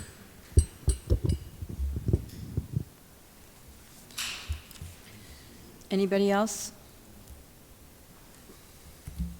Did you have any closing comments you wanted to make? Yeah, just to reiterate that we're at a point in time where, as a town, we're vulnerable to diminishing access to our historical buildings. That, comparatively speaking, when the builders call the chair of the commission to ask, what am I allowed to do with this property? Because that phone call comes through the website where the contact information is posted, and they say, what am I allowed to do? And she's obliged to say, you can do whatever you want, because we don't have any restrictions on our historical properties. Whether it be homes in a historical district or outside of a historical district, but still a historical property on the outskirts of town. We are an anomaly for our region, that we do not value our historical buildings. If we valued them, we would speak up for them. This bylaw is intended to give them a hearing each time somebody says, can I demolish this historical building? To discern, is it savable or is it not savable? If it is savable, then we should try to find somebody who's willing to do the work. If it's not savable, that will be evident by nobody being willing to pay the seller's price, and they'll continue with the demolition process. My hope is that we will put our efforts where our hearts are and say that Wilmington has history worth saving. Thank you. Thank you. Okay, you good? You good? All right. Moving on to Article 3. To see if the town will vote to raise, appropriate, transfer from available funds or borrow pursuant to any applicable statute a sum of money for the purpose of paying unpaid bills of previous years or take any other action related thereto. Is there any unpaid bills? Not as of today. Perfect. So that doesn't mean we won't have any as of the time of town meeting, so this is why it's on here, just in case we come up with something before the end of the fiscal year that's a prior year bill that we need to pay. Before we go any further, I did want to note that there was a mathematical clerical error on Article 6.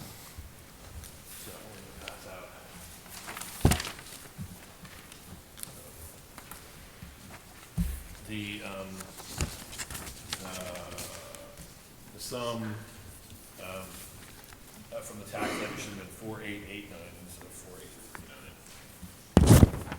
So it doesn't change any of the things in the capital plan. Those numbers are all right. I just $50,000 on that.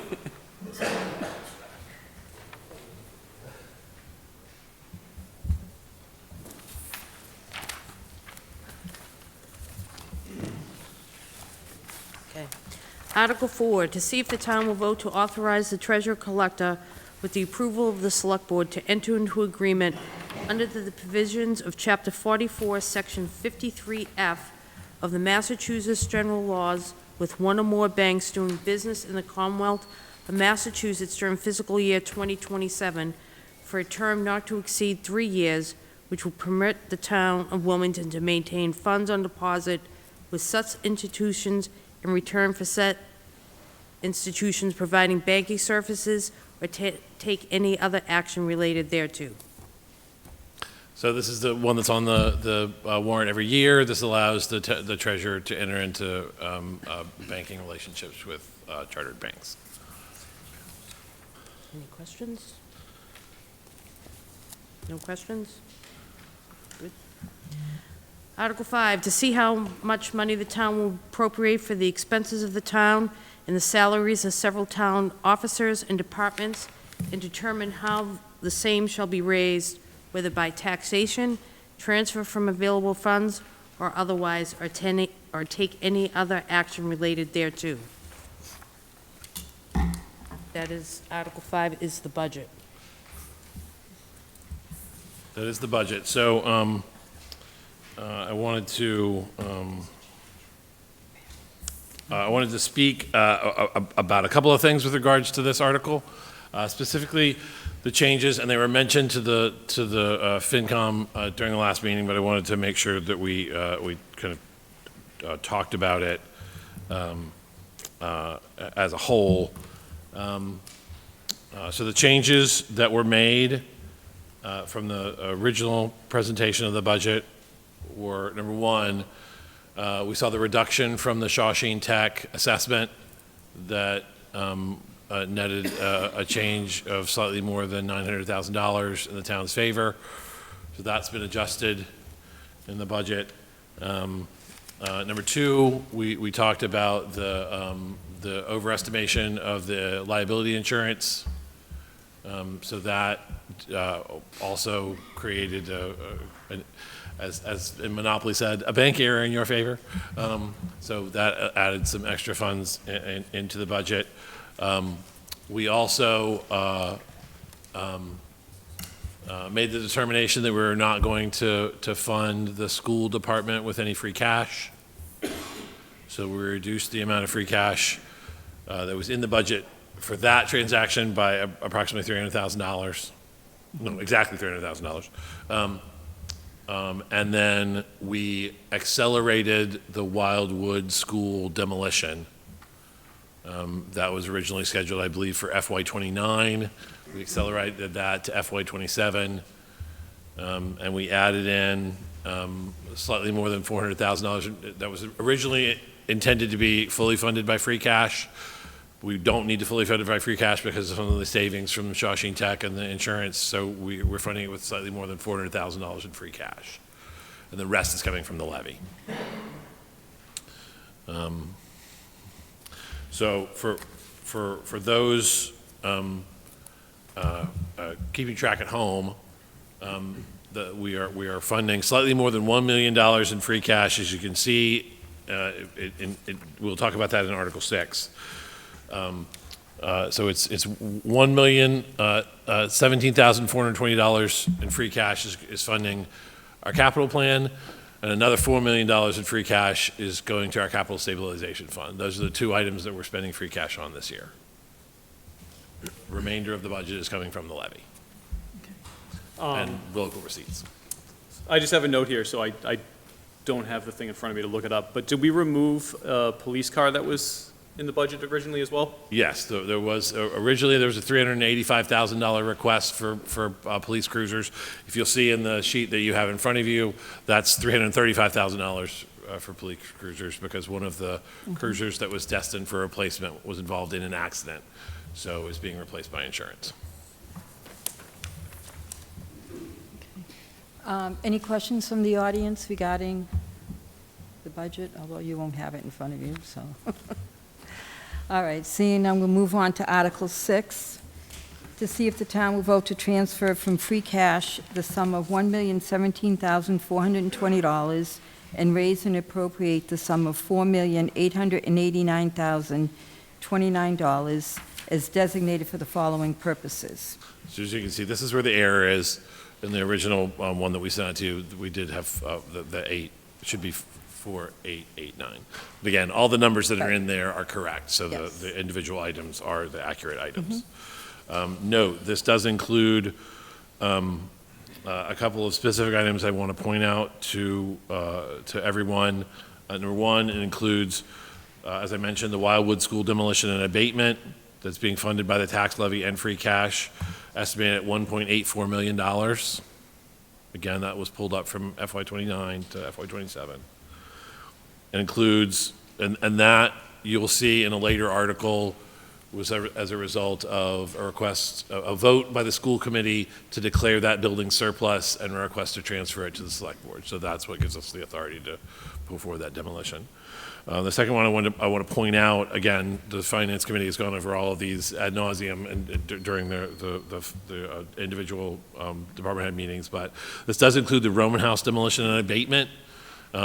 There was a school committee vote requesting, declaring the structure of the Roman House as surplus, not the land, the structure, and requesting funding from the town for that demolition. So that's the request that's in this capital plan. Okay. So I'm not going to read all these individual line items. If anybody has a question, you're free to come forward. I apologize, I missed this meeting, so Okay. quick question. And my love of the Roman house goes way back, but. Well documented. Yes, I appreciate that. I'm not shy. Will there be any effort to allow or to, I don't know if auction off is the right word, but there are pieces of that property. There's a fireplace that's beautiful. There's a staircase and balusters that are 100+ years old that building restorers pay big money for. So before we tear this thing to smithereens, are we going to try to get some of those building restorers or whatever in and maybe do some sort of auction or whatever under Chapter 40B to maybe sell off pieces that before we demolish it? So absolutely, and I've already had a conversation with the chair of the Historic Commission about that exact thing. Are there things in that building that have value to the Historic Commission and the town? Are there things in that building that have value to, as you mentioned, for house restorers that may want to bring out particular pieces? So we're not going to step right into a demolition. We're going to go through a process to try to determine the best way to have those individual items removed from the house, and if they have value, ascertain whatever that value is. I mean, we in the past, I've worked with Habitat for Humanity has an arm called a Restore, where they take those sort of things that are often donated from other buildings, and then the charity uses them. But we're contemplating that. They're going to put that as part of the process.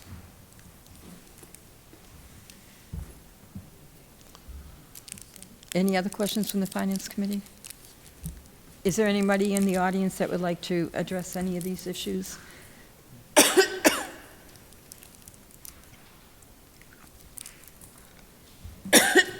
Hello, I'm Christopher Villatoro, 32 Faulkner Ave. I do have a question about the Wildwood School demolition abatements. Pushing this forward, it seems like we did spend a lot of time talking about the Bazell and the use of it, and for the Wildwood, it seems like, it's going to be used for the cemetery. It feels like this pushing forward kind of limits the time for the community to really come together and say, what is the best use for these type of buildings? In Wilmington, I've been here, I wish there was more like a town center, more like a heart of the city or heart of the town. And there doesn't seem to be a place that really does that, that brings people together and allows them to stay here. You know, having the new town hall, having the high school, having the library, and having something that could be better used for the community instead of just a cemetery. It feels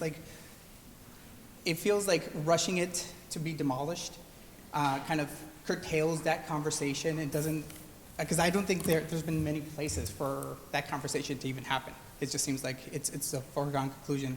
It's going to be a cemetery. We're done. So I'm a little concerned of just bringing that forward and as to the reasons why that's happening. Thank you. Did you want to address that, Mr. Manager? Sure, yeah. So, my understanding was, being a part of the school building committee for the time that I have been, and understanding the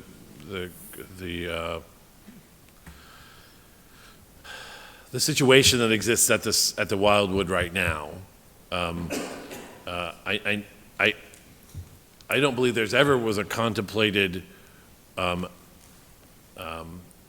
result that was going to keep the Wildwood there. There's one of the reasons why this amount of is so high is because the significant amount of hazardous material abatement that's going to have to happen at the property. And so I think there was always an understanding, once the determination was made that we weren't going to rebuild a pre-K to K school on that site, was that the other sites that were not going to be a part of the new school building, we're not going to have structures that the town intended to maintain because of the cost of maintaining those older structures. In addition, I believe as part of the Cemetery Commission has already put in a request to have the Wildwood property transferred to the Cemetery Commission because of anticipated future needs for cemetery space. And its location, immediately down the road makes for ease of, shared maintenance equipment, shared staffing, and the lack of any other suitable space for cemetery expansion anywhere in that locale, either owned by the town or not owned by the town, means that if we don't take the opportunity to use it for that, to use this location for that space, we're likely not to be able to have a cemetery expansion anywhere near the existing Wildwood Cemetery. And while that's not a problem for today or tomorrow, that's going to be a problem for folks who want to have their loved ones buried in Wilmington, in the next couple of decades. And so that's the kind of the reasoning behind it, and it was discussed by the select board, and one of the challenges about wanting to have it demolished was to avoid the carrying costs of having a large building like that, both insurance and we have to have staffing at the building at least parts of the time, and we have to maintain heat at the building in parts of the time. I don't believe there's any intention to turn around and demolish it in July. And in fact, I've talked over with Dennis Kelly. We're going to have to be thoughtful about the timing of that demolition.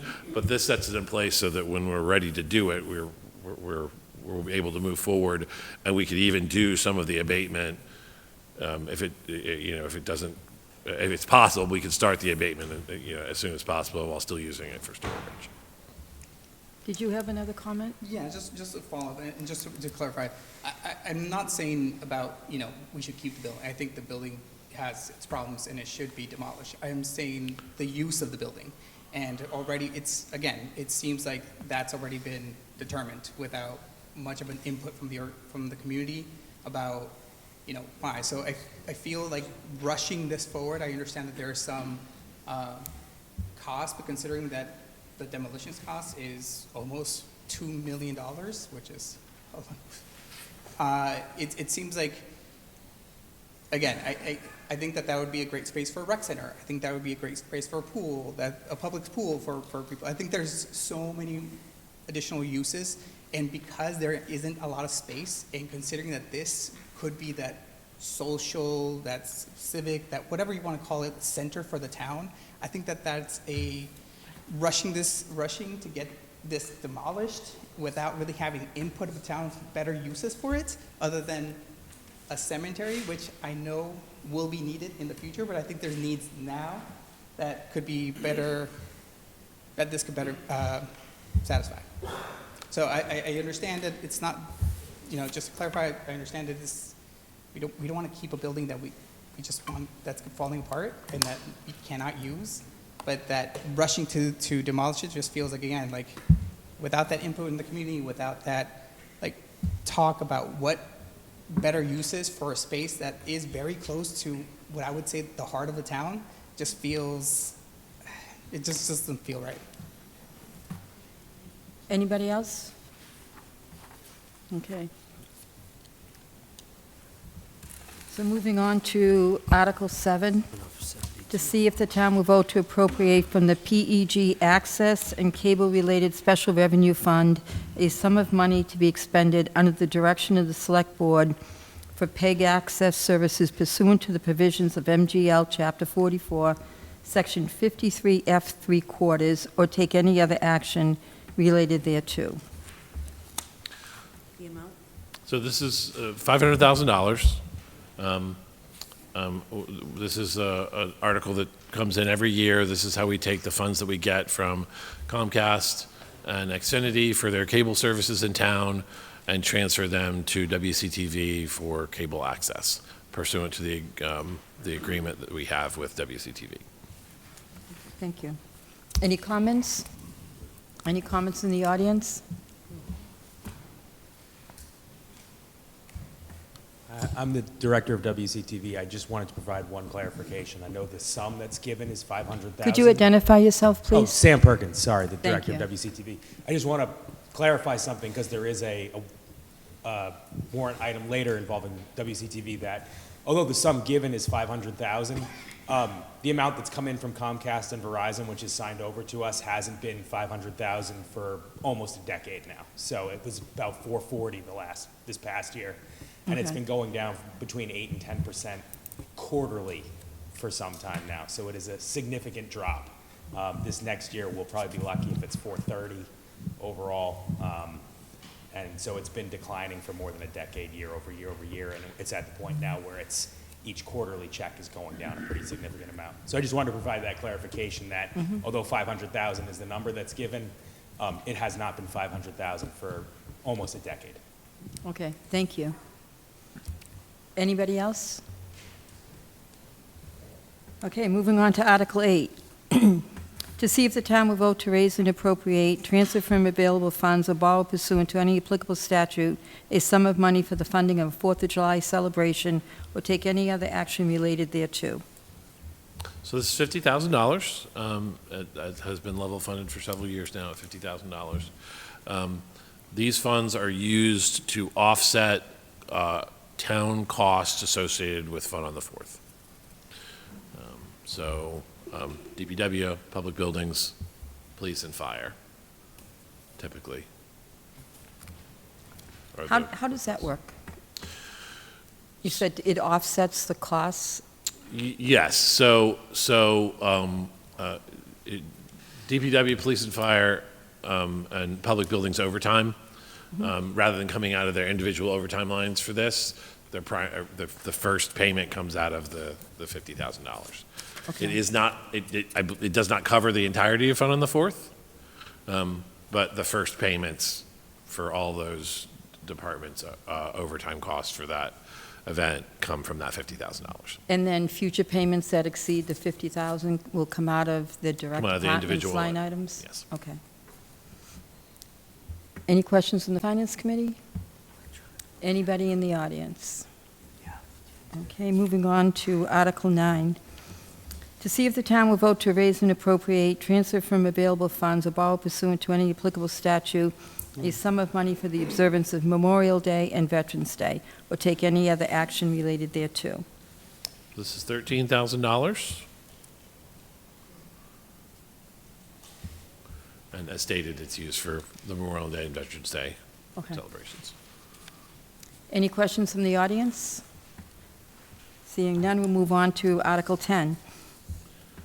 To see if the town will vote to raise and appropriate, transfer from available funds, or borrow pursuant to any applicable statute, the sum of $750 each, a total of $1,500, for the purpose of renewing under the authority of Section 9 of Chapter 40 of the General Laws as amended, the lease of a Veterans of Foreign Wars Clubhouse, for the purpose of providing suitable headquarters for the Nee Ellsworth Post 2458 of the Veterans of Foreign Wars of the United States, and B, American Legion Clubhouse, Inc., for the purpose of providing suitable headquarters for the Wilmington Post 136 of the American Legion, or take any other action related thereto. So $1,500 is a total. Yes. Any comments? Any questions? Moving on to Article 11. To see if the town will vote to determine the spending limits for revolving accounts established pursuant to Section 53E and a half of Chapter 44 of the General Laws and Section 5 of Chapter 73 of the Town of Wilmington Inhabitant Bylaws revolving funds for the fiscal year beginning July 1st, 2026, and ending on June 30th, 2027, as follows. Or take any other action related thereto. So we have three revolving fund accounts: the compost bin revolving fund, with an authority limit of $4,500 for FY '27, subsurface sewage disposal upgrade revolving fund, $200,000 spending limit for FY '27, and high school fields revolving fund, $25,000 for fiscal year '27. Any questions or comments? Anything from the audience? Not seeing anything. Article 12, to see if the town will vote to raise and appropriate or transfer from department receipts or user fees a sum of money to operate the Department of Public Works Sewer Division enterprise or take any other action related thereto. So this is just the sewer enterprise budget.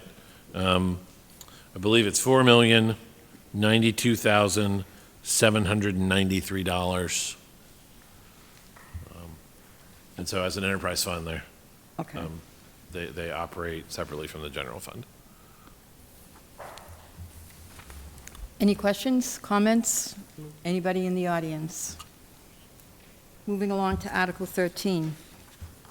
To see if the town will vote to raise and appropriate, transfer from available funds or borrow pursuant to any applicable statute a sum of money to deposit in the other post-employment liability trust fund established in accordance with Mass General Laws, Chapter 32B, Section 20, or take any other action related thereto. So this is $1 million. The town for the last several years has been transferring $1 million in for OPEB liability, post-employment benefits outside of pension. It's going to the trust fund. If you look at where our town is in relation to other municipalities, we're actually way ahead of the curve. Lots of municipalities have not started setting aside money for this. So setting aside $1 million puts us, in the top of municipalities for trying to stay on top of this. Okay. Any comments from the audience? Moving on to Article 14, to see if the town will vote to raise and appropriate, transfer from available funds or borrow pursuant to any applicable statute, a sum of money to deposit in the Capital Stabilization Fund as established by vote on Article 23 at the April 27, 1991 annual town meeting, or take any other action related thereto. So this is the second item after the capital plan that's going to be coming from free cash. This is $4 million. As the FinCom is aware, but other folks may not be aware, we as part of the school project, the town voted to transfer $15 million out of capital stabilization to supplement the new school building project. And so our commitment at that time was to do our best to build back up that capital stabilization over the next few years as free cash allows us to do so. So we are able to make a large repayment back into that fund from free cash this year. Okay. Any comments for the audience? Okay, Article 15, to see if the town will vote to raise and appropriate, transfer from available funds, or borrow pursuant to any applicable statute a sum of money to deposit into the Retirement Stabilization Fund, or take any other action related thereto. So this is $1.5 million. That is we increased that last year. For many years, we've been taking extra funding every year and sending it to Merrimack, which is our retirement system, to pay down our pension debt. But we do have an in-house pension fund. So last year and then this year, and hopefully continuing, the plan is to put it into that pension fund. Paying down our debt early at Merrimack means our payments are lower, but they end on the same year. They'll still end on 2036. But if we keep the money in-house, we may be able to pay it off early. Okay. Once we get enough money to pay off that final year, we would then just make come for a large payment to pay it down early. That would be the hope, would be to pay it off either 1 or perhaps 2 years early. Okay, great. Questions? Anybody from the audience? Article 16, to see what sum the town will vote to transfer into various line items of the fiscal year 2026 budget from other line items of said budget and from other available funds, or take any other action related thereto. So this is the catch-all provision that allows us to do end-of-year transfers to cover operational deficits I don't anticipate us needing this, but we do keep it in here just in case there's a need at the end of the year. Isn't this what we normally vote on prior to the start of town meeting? Yeah, so sometimes there are votes, yes. This is the line, if somebody comes in and says, we need to transfer money to cover a deficit, this is where it comes from. Okay. And, Questions? you know, the goal is to never have to do that, Mm-hmm. and sometimes we have to. Okay, Article 17, to see if the town will vote to raise and appropriate, transfer from available funds or borrow pursuant to any applicable statute a sum of money to cover a shortfall in the town's snow and ice budget, or take any other action related thereto. And this is a common, Yeah, so this is, we're, and the FinCom knows, but for folks in the audience, municipalities are allowed to run deficit spending in snow and ice budgets. The caveat is that you have to pay it off either for free cash or internal transfers or appropriation from next year's budget at the end of a fiscal year. So I don't anticipate us needing to do this, but this has been a rough winter. And if we are in the red, in all likelihood, we'll be able to cover it internally within the budget, but the 1 year you don't put this in here is the 1 year when you need to put it in here, so it's in there in case we need to spend free cash or some other funding for the snow and ice budget. Article 18, to see if the town will vote to raise and appropriate, transfer from available funds or borrow pursuant to any applicable statute a sum of money to complete the construction of the North Wilmington Fire Substation, or take any other action related thereto. So we are holding $16 million in this line. That will change before town meeting, and hopefully go down. That's the funding right now is $12 million from free cash and $4 million from the overlay. Is our proposed funding at this time. There is sufficient funding in both of those sources to cover this. This means we would be able to pay for the substation without borrowing. So there would be no debt associated with the construction of the substation. And just to be clear, the 16 million is not the total estimated cost. Correct. 16 million is in addition to the previously appropriated funds. Folks remember we appropriated $3.5 million last year and $600,000 a year before to do feasibility studies and start with the architectural work. We've done that. We've procured an OPM. We've procured an architect. And the plan is for them to have their price, the pricing in time for an exact number at town meeting as opposed to around. Okay, but it would not exceed 16 million. The hope is that it will not exceed 16 million. My instructions to them is you can't exceed 16 million. Because we'll be voting on Saturday, so Yeah, I so just want to make sure that we're not Absolutely. going to be voting on a number that is not going to be This number will come back to you as well because it's going to change. So you would have a chance to revote it, revote on it before the town meeting. Okay. Any questions in the audience? Article 19, to see if the town will vote to raise and appropriate, transfer from available funds or borrow pursuant to any applicable statute a sum of money to construct a Woburn Street Water Booster Station, or take any other action related thereto. This is $2.7 million. This is funded by the sewer enterprise and is going to be debt, sewer enterprise debt.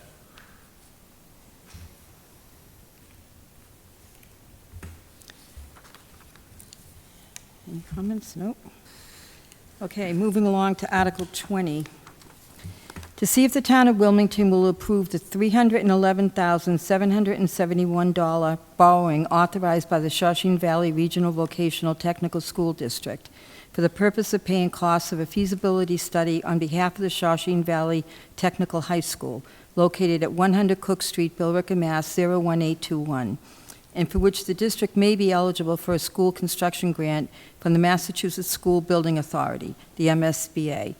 Said amount to be expended at the direction of School Building Committee for the Shawshene Valley Regional Vocational Technical School District. The MSBA's grant program is a non-entitlement discretionary program based on need, as determined by the MSBA, and any study costs the district incurs in excess of any grant approved by and received by the MSBA shall be the sole responsibility of the district and its member municipalities. Any grant that the district may receive from the MSBA for the study shall be as set forth in the feasibility study agreement that may be executed between the district and the MSBA, or take any other action related thereto. So I'm going to apologize to the chair because the language, we did receive very late in this process, a language change in the very first sentence. So will be appropriating $311,779 from free cash, as opposed to the language that they submitted earlier. I would note, this is language that we are provided by Shawshene Tech. So this is, so they had provided us the existing language, and then they told us there was an error. We had to designate the specific location where the funds would be from. Yes. So Okay. this is not in the levy, so if this is approved, it would be coming from free cash. I didn't know whether or not.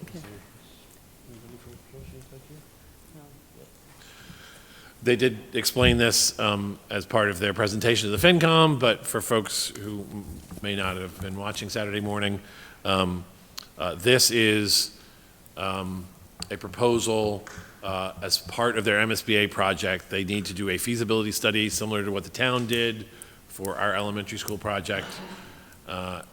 They are requested, they have taken that I believe it's $1.5 million and divided it up as required in the regional agreement between the participating towns, so the 5 towns.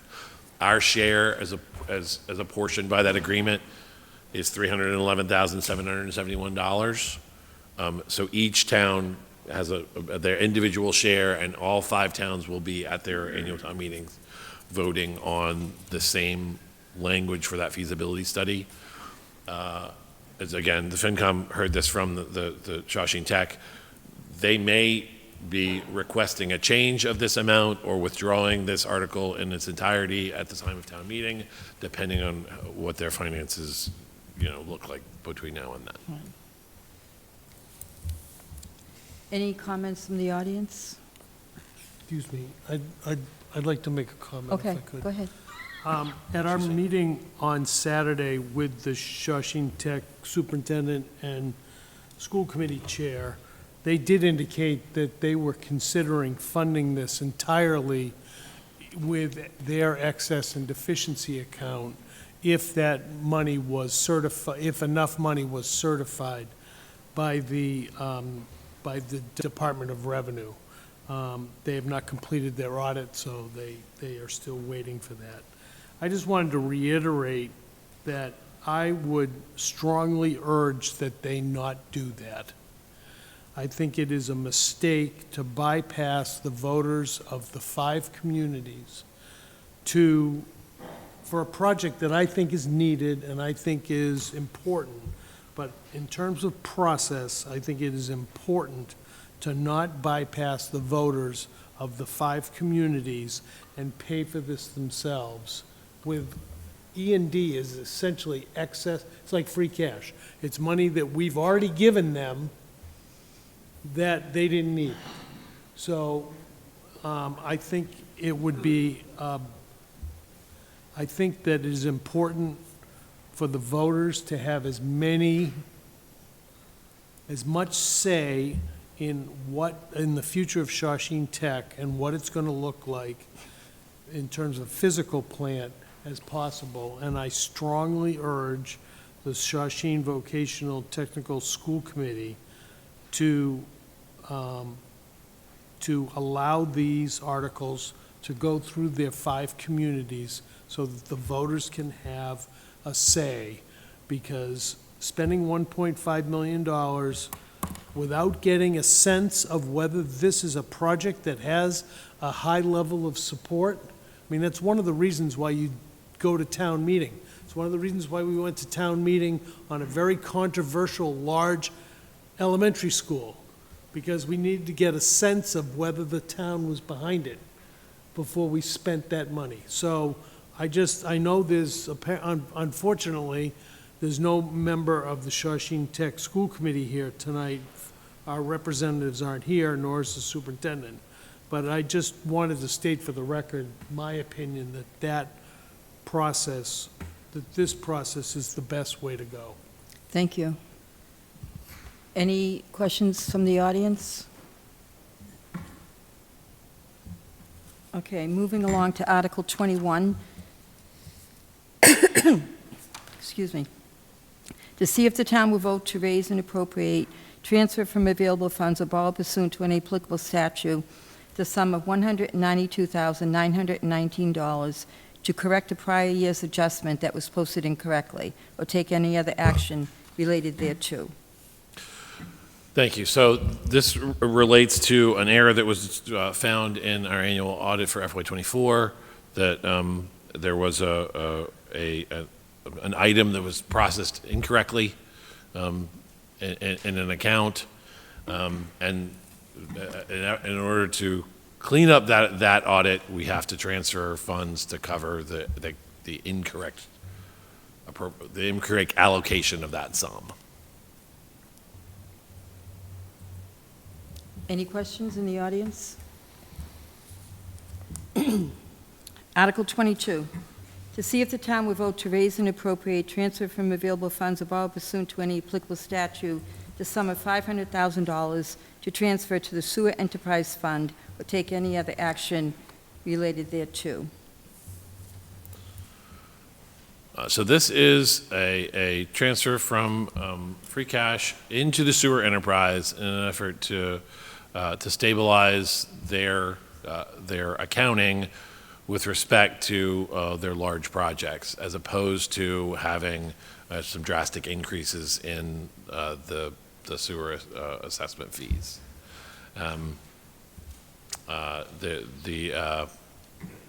They have taken on some large and required projects over the last couple of years, and there was concern between the Water and Sewer Commissioners, Jamie Agalde, Joe Labeo, Stephanie Frontiera, and myself had conversations about it, and made the determination that it was best to ask town meeting to provide some supplemental funding to provide them a cushion in their accounting in order to limit any kind of need for large sewer increases over the next few years. Will this money be returned back to the general funds? No, it's going into the Sewer Enterprise Fund. Okay, so it will not come back. Correct. So the money's coming from free cash and going to the sewer enterprise fund. Correct. Free cash comes from the whole town, but the sewer enterprise fund can only be used by people who are on town sewer, right? The Sewer Enterprise Fund is for that, yes, for the sewer, yes, for the sewer infrastructure and the operation of the sewer department. Okay. So, in all frankness, there's we've had some discussions as to whether or not the Sewer Enterprise Fund is viable as an enterprise fund. It's a decision that we're going to have to make as a town going forward, and whether or not it should be reincorporated into the general fund budget, or operated as the water department is, which is is not as a separate enterprise, but as a pseudo enterprise. Right. And that's in part because of situations like this, where the infrastructure needs exist and are real, and the charges, and at this point in time, they've all been, the water and sewer commission has approved all of the required rate increases, but we do have concerns as to whether or not that's maintainable long term. That's not a decision that we're prepared to make at this time, or to suggest a solution for. So the idea would be we would put in $500,000 to try to smooth out any kind of concerns about their having unsustainable rate increases, and and keep an eye on the system for the next few years, and then make a determination as to whether or not we need to do something different with the sewer enterprise. I understand your concern, because it's exactly what we were talking about when this came up, is yes, you are subsidizing a small subset of the town. But we also pay for an elderly services department. That you're the only person who can use, Scott, sorry. Any other questions or comments? Moving on to Article 23. To see if the town will vote to continue its participation in the Massachusetts Water Resource Authority Financial Assistance Program, which provides grants and interest-free loans for the purpose of funding an infiltration and inflow reduction and sewer system rehabilitation program, and to authorize the selectman and/or town manager to accept said grants and to execute documents relative to the interest-free loans as may be required, and further to appropriate said funds for engineering services, construction or reconstruction of sewers, sewerage systems, and sewage disposal facilities and apputences, and to determine how the same shall be raised, whether by taxation, transfer, or borrowing of any combination thereof, or take any other action related thereto. So this is our continuation in a program that the MWRA has about infiltration and inflow reduction. It's in their best interest to limit the amount of infiltration and inflow into our water system, because that significantly impacts MWRA's water system, as we're an MWRA member. So they provide grants to municipalities to be able to do this work. So we can do infiltration and inflow work and make sure that we're not having significant negative impacts on those items for the MWRA without expending town or water department or sewer department dollars. So this is kind of a no-brainer. I think it's about 1.1 million over several years.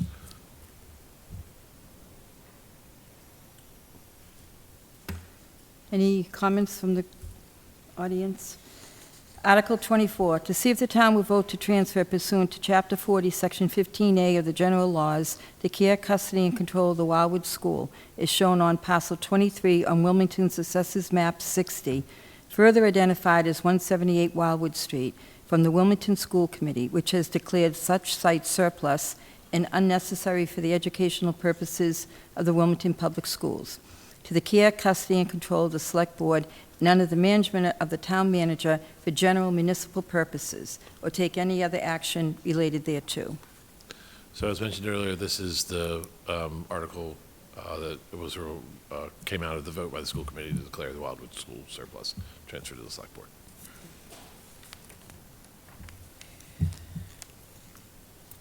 Okay. Article 25, to see if the town will vote to transfer pursuant to Chapter 40, Section 15A of the general laws, the care, custody, and control of the Wilmington Arts Center is shown on parcel 16 on Wilmington's Assessor Map 65, further identified as 219 Middlesex Ave, from the Wilmington School Committee, which has declared such site surplus and unnecessary for the educational purposes of the Wilmington Public Schools, to the care, custody, and control of the Select Board, and under the management of the town manager for general municipal purposes, take any other action related thereto. So this is the Wilmington Arts Center, which folks are aware is immediately adjacent to the cemetery. It was the former site of Student Services. They are now on the third floor of this building, and so as a result, the school committee voted to declare that building surplus and turn it over to the town. So this would be to accomplish that.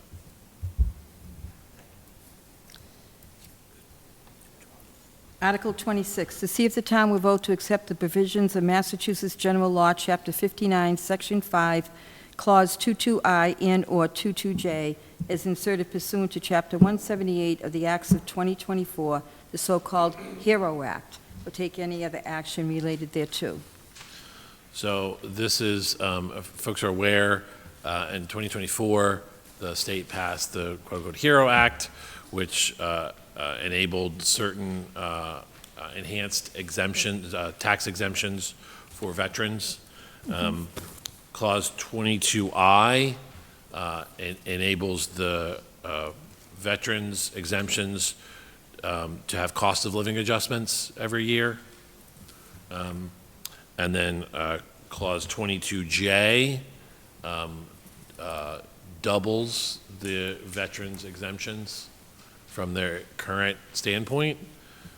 That doubling would not be eligible for reimbursement from the state. So currently, our veterans' exemptions are reimbursed by the state.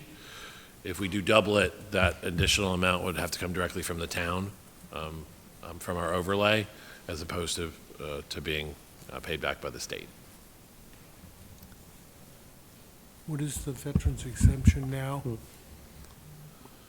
There's a series of veterans exemptions. There's one veterans exemption that is $400. There is there's one based on disability, which, depending on your percentage of disability, can go up to $1,000. There's also a spouses of deceased veterans exemption, but that is a full tax exemption and is not covered by this because they're already paying zero taxes. So, I mean, maybe I should just ask it a different way. What's the total amount of veterans exemptions that we see from, because we're getting reimbursed from the state now? Sure, we're getting reimbursed from the state, and I believe it's about $300,000. That does include the total veterans, the total, disabled, the spouses of veterans exemptions, which are full exemptions. So could we have some sort of estimate, maybe not tonight, of what the cost, the annual cost of this might be to the town in terms of, that would be lost revenue essentially, right? Or we'd have to pay for it, we'd have to pay for it. We pay for it from the overlay, yes. It would be a cost. nonetheless. Yes. So we should probably have some sort of idea. I'm not asking for it tonight necessarily, but. I believe Karen might have the exact number just to provide that for those Oh, that'd be exemptions. nice. Okay.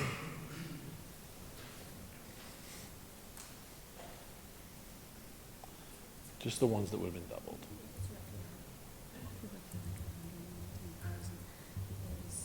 Not those, right?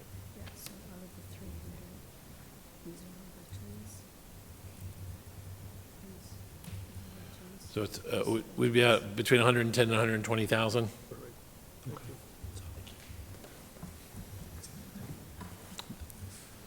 That would be, that's what's being paid now, so that would be doubled, but that's the 120 would be what we would not be getting reimbursed from the state. Thank you. Any questions from the audience? All right, now we're going to jump to page 14, Article 32. What about 27? I believe if it's okay with the chair, I'll step down, Tim. I'm sorry? I said if it's okay with the chair, I'll step down now. Oh, okay. Oh, yes, of course. These are, Oh, yeah, these are yeah, not yeah, me. yeah, Yep, yep. Mercifully. Okay, yep. Yeah, look at that, we're on 32. No, I gotta read it first. All right, Article 32, to see if the town will vote to approve the placement of a monument in memory of Stephen Scanlon, a longtime Hall of Fame coach of ice hockey and soccer at Wilmington High School. The monument will be placed at Wilmington High School beside the monument of Steve's father, Dick Scanlon. There will be no need for funding from the town, as all money has been raised by friends, family, and former players of Coach Scanlon, or take any other action related thereto. Is being petitioned by Chester Bruce and others. Is the petitioner present? Are there any questions from the Finance Committee? Okay. Is there anybody from schools present? Can I just, step real? Has the school taken this up and approved it? Is it So- okay with the school? My understanding is that we believe we received correspondence from the individual who put together this petition that it was going before the school committee, but I have not heard of any resolution to that. And the person I believe they said that they don't believe that this would be necessary, but I have not heard anything from the school. Oh, sorry. Hi, Jonathan Eaton, 78 Glen Road, just a resident who watches school committee meetings. They did take it up at their meeting, I think, last week. I think the resolution was that they were going to accept the donation of the memorial, subject to a conversation with the high school principal. So it is my understanding that Mr. Bruce, who I've spoken to, would not be actually proceeding if he gets the resolution that he's hoping for through the school department. But I think once that's finalized, there'll be a decision one way or the other on that. So. Okay, thank you. Any other comment? Article 33, to see if the town will vote to name the Wilmington High School Athletic Hall of Fame display located at Wilmington High School in honor of Jack Cushing. The honor to include a plaque and/or signage to be placed in a prominent location in the hallway of the Hall of Fame display, commemorating this dedication and Jack Cushing's timeless support for the student athletes of Wilmington High School. All costs will be covered by donation so that no taxpayer dollars will be used for this dedication. Petition by James Stewart. This is Megan Ellie, thank you. The Wilmington High School Athletic Hall of Fame Committee constructed a display honoring the athletes, coaches, teams, and dignitaries that have been inducted into the Wilmington High School Athletic Hall of Fame. If you haven't seen it, it's right outside the gymnasium at Wilmington High School. Came out very nicely. There's a plaque for every single inductee with their picture and a description of what they did to be inducted into the Hall of Fame. I'm here asking that the town name that display in honor of Jack Cushing. If you don't know Jack Cushing, you may be the only one in town who doesn't. He's a founding member of the Hall of Fame Committee, a man who has dedicated much of his life to supporting the town and the students of Wilmington High School. I call him the ambassador of everything Wilmington. I believe this would be a very fitting honor to Jack and a significant tribute as the high school gymnasium is named after his father, Larry Cushing, the former athletic director of Wilmington High School. I ask that you, the Finance Committee and the voters of the town of Wilmington support this article, as I think it is a very worthy tribute to Jack Cushing in honor of the many things that he's done for this town and the students of Wilmington High School. Thank you. I have one question for you. So you're not changing the name of the Wilmington High School Athletic Hall of Fame? You're just putting a plaque along with all the other plaques for the Hall of Fame? There would be a separate plaque, so Jack is in the Hall of Fame, so he already has his plaque up there. There would be a plaque that looks something like this, that would go along the wall outside the gymnasium, Right. just honoring the display in honor of Jack Cushing. Okay. Okay? All right. Questions? Thoughts? Great, thank you. Same question, did the school committee okay this? since I it's sent a their letter to property? both the selectmen and the school committee asking for their support. I haven't received any notification back from either yet as to, I think it was coming up on either their last meeting or the next meeting. So I just sent that letter a week and a half ago. Yeah. So both of those committees, I assume, will be taking a vote to support or It's been submitted through the town manager's office, but it's at the discretion of the chair if it ends up going on the agenda. But Okay. It's been received. So I've asked both of them for their support. We could add it to the agenda. Great, thank you, Mr. Chairman. Did you reach out to the school committee and? Yes, they have a letter as well, so Mr. Finelli received the letter. Okay. I heard that they were supporting it, but I have not received anything back from them yet. They were very supportive of the entire process for the Hall of Fame display. I would be very surprised if they weren't supportive of this. Right. Okay. Great. Thank Thank you. you very much. Any questions from the Finance Committee? Any other questions from the audience? Moving along to Article 34. To see if the town will vote to enact the following non-binding resolution. Whereas there exist certain plant species which are considered invasive because they starve out native species and plant material we work to maintain. Whereas these species are on the Massachusetts prohibited plant list as of January 26, 2026, and are specifically banned from sale and/or propagation by the Commonwealth of Massachusetts Department of Agriculture. Whereas these species growing on private property may create offspring growing in Wilmington parks, conservatories, and other public property or private property. Whereas these species kill trees and affect the life cycle of desirable wildlife and destroy the health of wetlands. And whereas these species are costly to control on public land and these costs will increase over time. Therefore, be it resolved that the Selectmen of the Town of Brookline, I'm not sure if that's a error or not, acknowledge that there is a need to control invasive species in the town, and that proliferation of invasive species on private property can have a direct effect on the number of such plants on public land and the cost of controlling them, and resolve to provide information to citizens on the town website and actively encourage through other appropriate media available to them the removal of invasive species from private land. And they encourage the continual training of town workers in the recognition, removal of, and proper handling of invasive species. Therefore, be it further resolved that the town meeting members of the town of Wilmington have voted in favor of this invasive species resolution, or take any other action related thereto, petitioned by Sean Bradford. Is the petitioner here?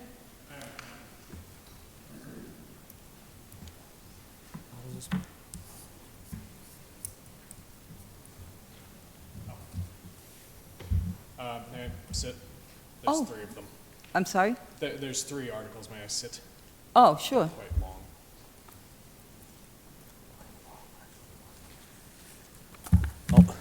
long.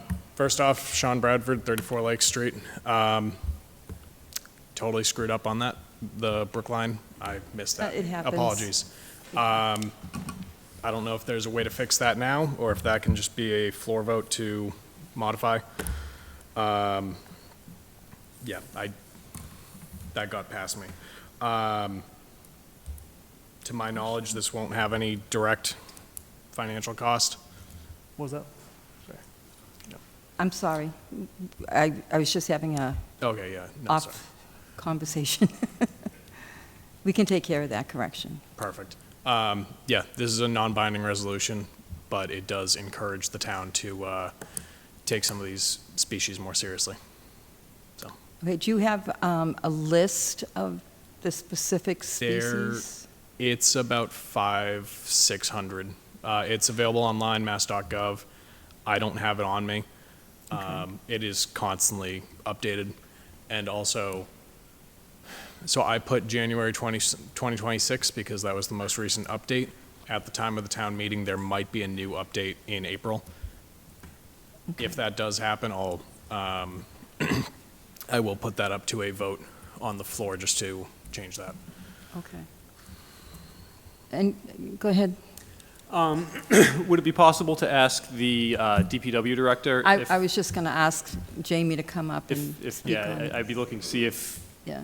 the town is already taking these steps and what his opinion on this would be, if how much work it would make for his department. Jamie said thank you. Thank you, Scott. Good evening, Jamie McGauley, Public Works Director. So there's multiple layers to this. As the article reads, the DPW really doesn't have an objection to this.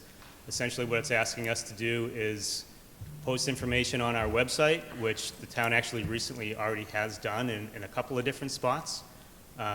The Do Not Plant list is easily published. It's a website that we have a link to on our website now.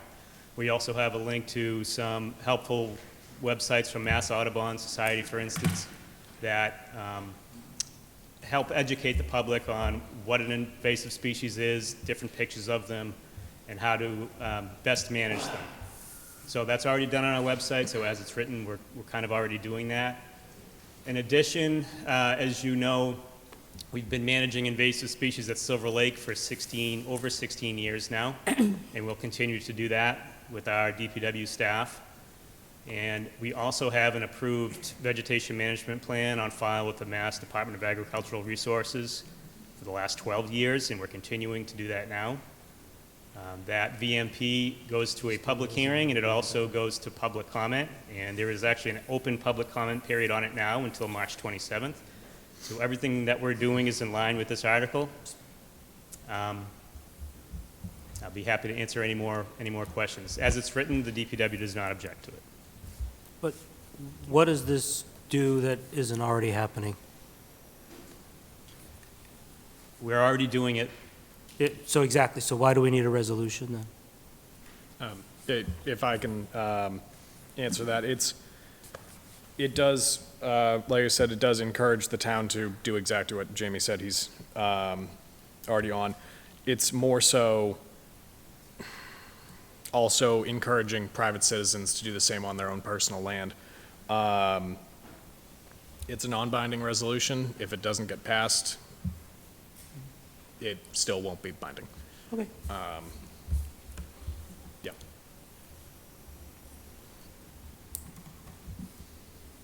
Any other comments from the audience? Yes. Madam Chairman, just because we saw two issues in this, recommendations to the petitioner. Petition articles, as you know, go onto the warrant exactly as written. Yes. Typos and all. But the remedy for that, just to inform the petitioner and others, would be at town meeting. Yes. The motion made at town meeting. Two recommendations on this. With respect to the prohibited plant list as of January 2026, since we're hearing it may have already been updated, you might want to consider that in the motion that language be amended to state as may be amended from time to time. Okay. So that way you don't have to constantly, and in fact, you could delete the as of January 26 and say, list as may be amended from time to time. That way it's essentially self-effectuating. And then, of course, Town of Brookline. Yes, May not that say was, one. that totally, whoops. That's okay. Again, by motion at town meeting. Yes. Thank you. Any other comments regarding this article? Moving on to Article 35. To see if the town will vote to raise and appropriate a sum of money not to exceed $50,000 from the free cash reserve to fund a feasibility study into the formation of a Wilmington Community Garden for the use of the residents of Wilmington, or take any other action related thereto. Also petitioned by Sean Bradford. Would you like to speak to this, Sean? Yeah. So I have been, as was discussed yesterday to a small degree, I've been looking to institute a town garden where residents could effectively pay a yearly due to have a small plot, probably 4 foot by 8 foot, garden box at this communal space. Most of the other towns around us, with the exception of, I believe, North Reading, already do this in some way. Woburn does a 10 foot by 10 foot space, not a box. Most of the others do a garden box of some variety.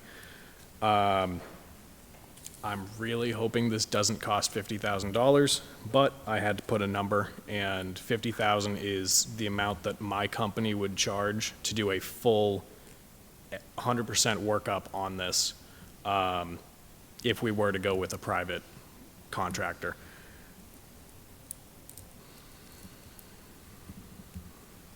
Go ahead.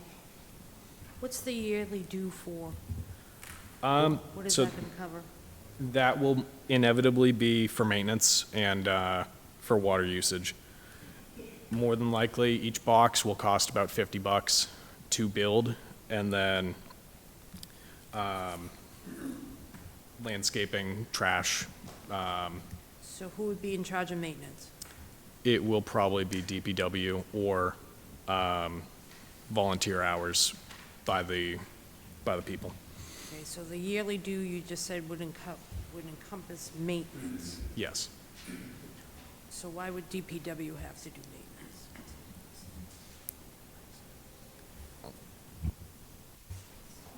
maintenance?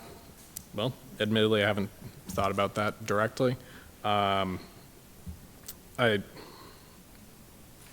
in maintenance, I more so meant the boxes and everything. Trash removal, I believe we would have to get an account with with Casella. But the town would maintain ownership of this parcel, They so. would maintain the parcel, the town? Yes. So they would actually have to, whatever parcel that is deemed for this use, are you saying that the town would have to put in the infrastructure into this also? Water for sure, either 2-inch or 4-inch water service, and possible electricity. That should be all. I I know that's kind of a tall ask, but It is a very tall ask. we do have, Foresee how big this garden would be? our hope is around 50 to 100 people using it. I have had a lot of very positive feedback from, people around town as well as neighbors that they would be interested, but that's also part of what this study would be. I just wanted to get this in the books and rolling. So who would be the person in charge overseeing the garden? Inevitably, most likely, somebody in the town rec department. So this article pretty much, besides the 50,000 that you want from free cash, Yes, the town would have to pick up pretty much the whole bill of the garden. yes. We have no idea how much that would be. No, but that is the point of a feasibility study, in my understanding. I did try to put this through as a 501c3, and it was just, there were enough issues brought up that not legally, but liability-wise, it would be better for the town just to run it. Most of the towns around us, I believe Woburn, Reading, Burlington, and Chelmsford, they all run it as a town program for their community garden, so. So the town would be liable for insurance and everything else, okay? Well, Admittedly, yes, but they already are for their own land anyway. If somebody Right, but you're inviting trespasses. people onto the land to Yeah, no, absolutely. recreation. I see it the same way as the beach. If somebody walks on there and, twists their ankle, it is on town land, but I don't know how liability works on that. Have you, excuse me, have you identified any potential sites? I have, myself, there are 4 that I've been looking into. One is actually directly across from the beach parcel, or diagonally across, I should say. One is off of Salem Street, one is off of Research Drive, where the water tower is, and one is where the dog park, that same parcel. The dog park one, I think, is going to be part of the Route 38 improvements coming up, so most likely won't be possible, but I did look into it. So what is your estimate for the acreage that you need to accommodate 50 to 100 people? Reasonably, half an acre to an acre. If this does become a successful project, we may need more, we may need less. I don't specifically remember. I know that the parcel over by the lake is 2.9, but we're only using about a third of it. So that's 0.6, 0.7 acres. Okay.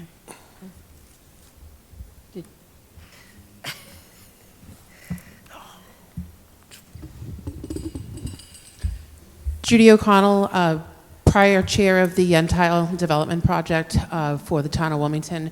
I just wanted to share that the town went through a very extensive process in developing the Yentile parcel, of which the dog park came out of that project, as well as a discussion of a community garden.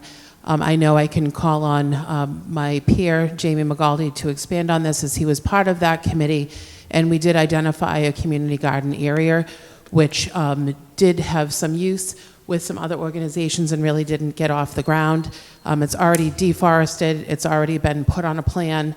So respectfully stated, a feasibility effort has somewhat been done internally within the town, and we've identified that area. I'd like to call on Jamie to expand just some feedback as to what has been done in the past, what is viable presently and potentially in the future with the Route 38 project. And I'm learning about some of the other locations, but specifically the Grove Ave.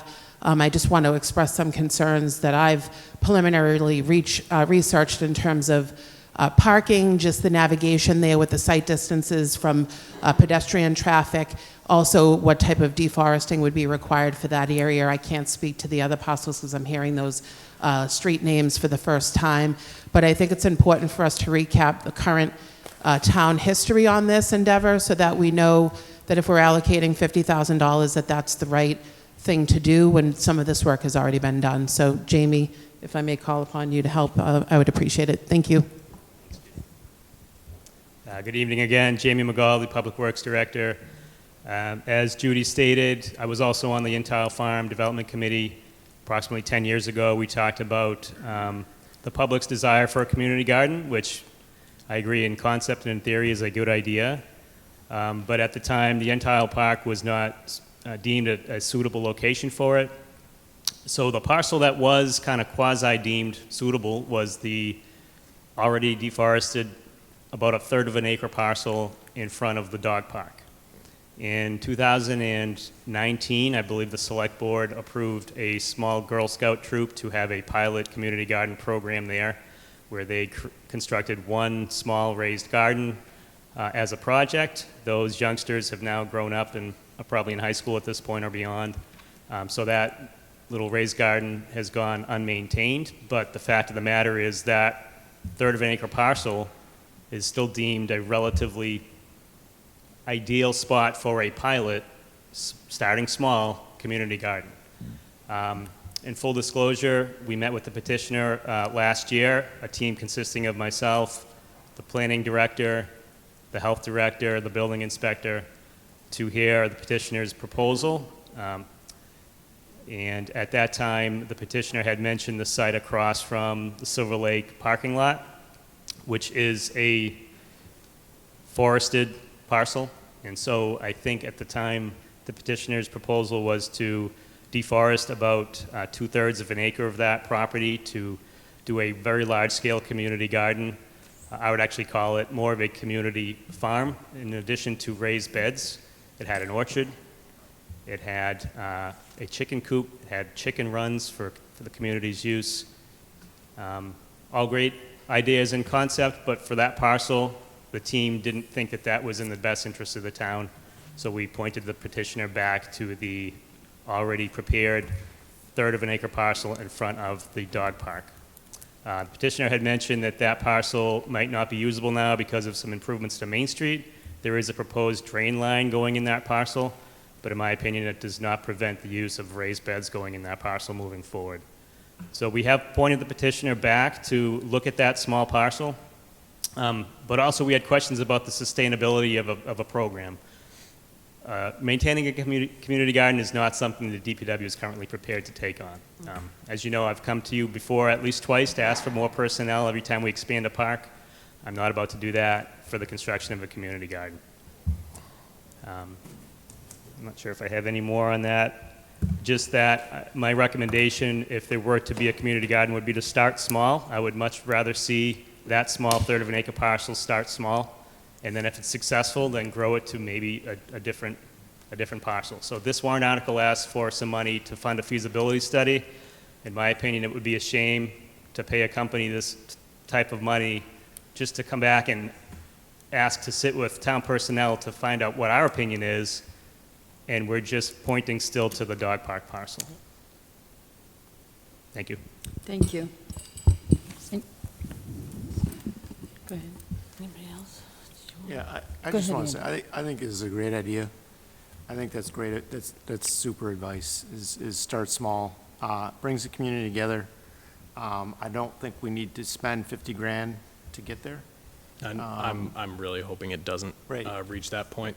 Yeah. But like I said, I did have to put a number. Yeah. And in the absolute worst case that we choose to go with a external contractor, Yeah. that is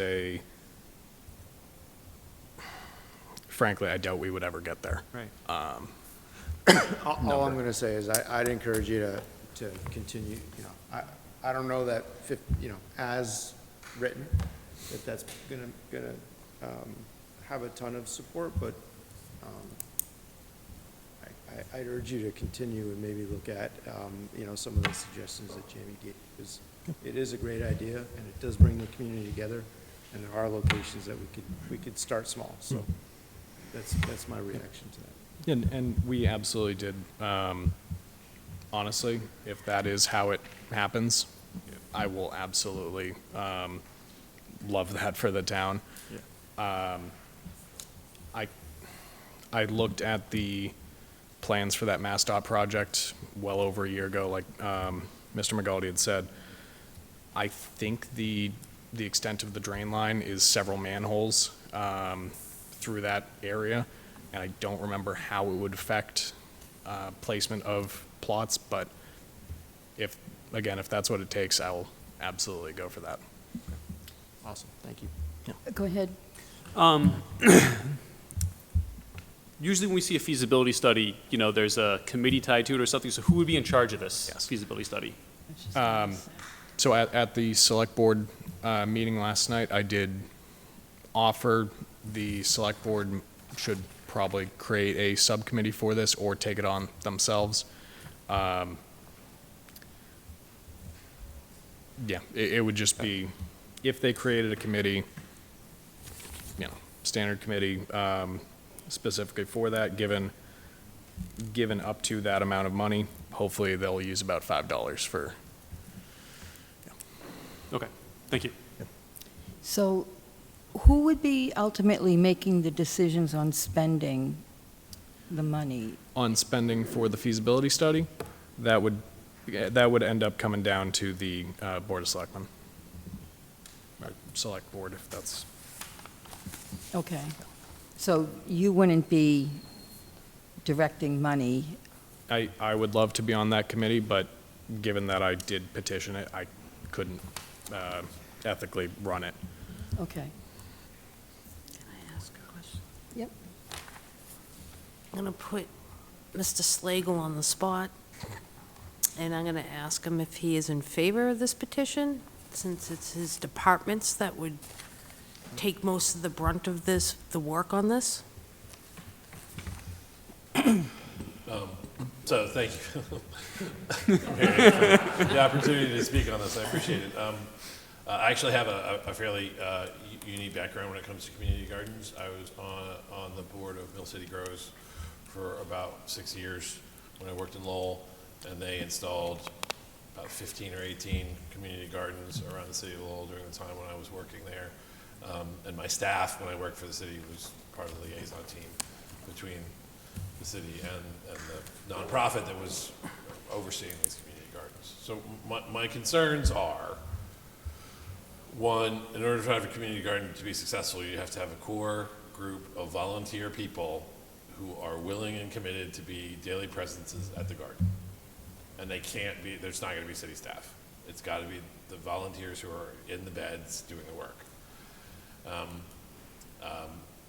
That doesn't necessarily have to be a formally set up 501c3, but it does need to be a committed volunteer group that does the work.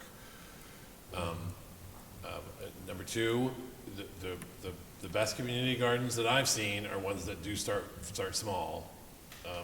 You're talking about 10 or 12 beds, because it doesn't take as many people to make that sustainable. And when you have an empty bed, you don't have a lot of empty beds you have to fill every season. You are able to sustain it with 1 or 2 new people coming in every season. I agree with Jamie in that I think the town's already done the work to figure out where something like this could start.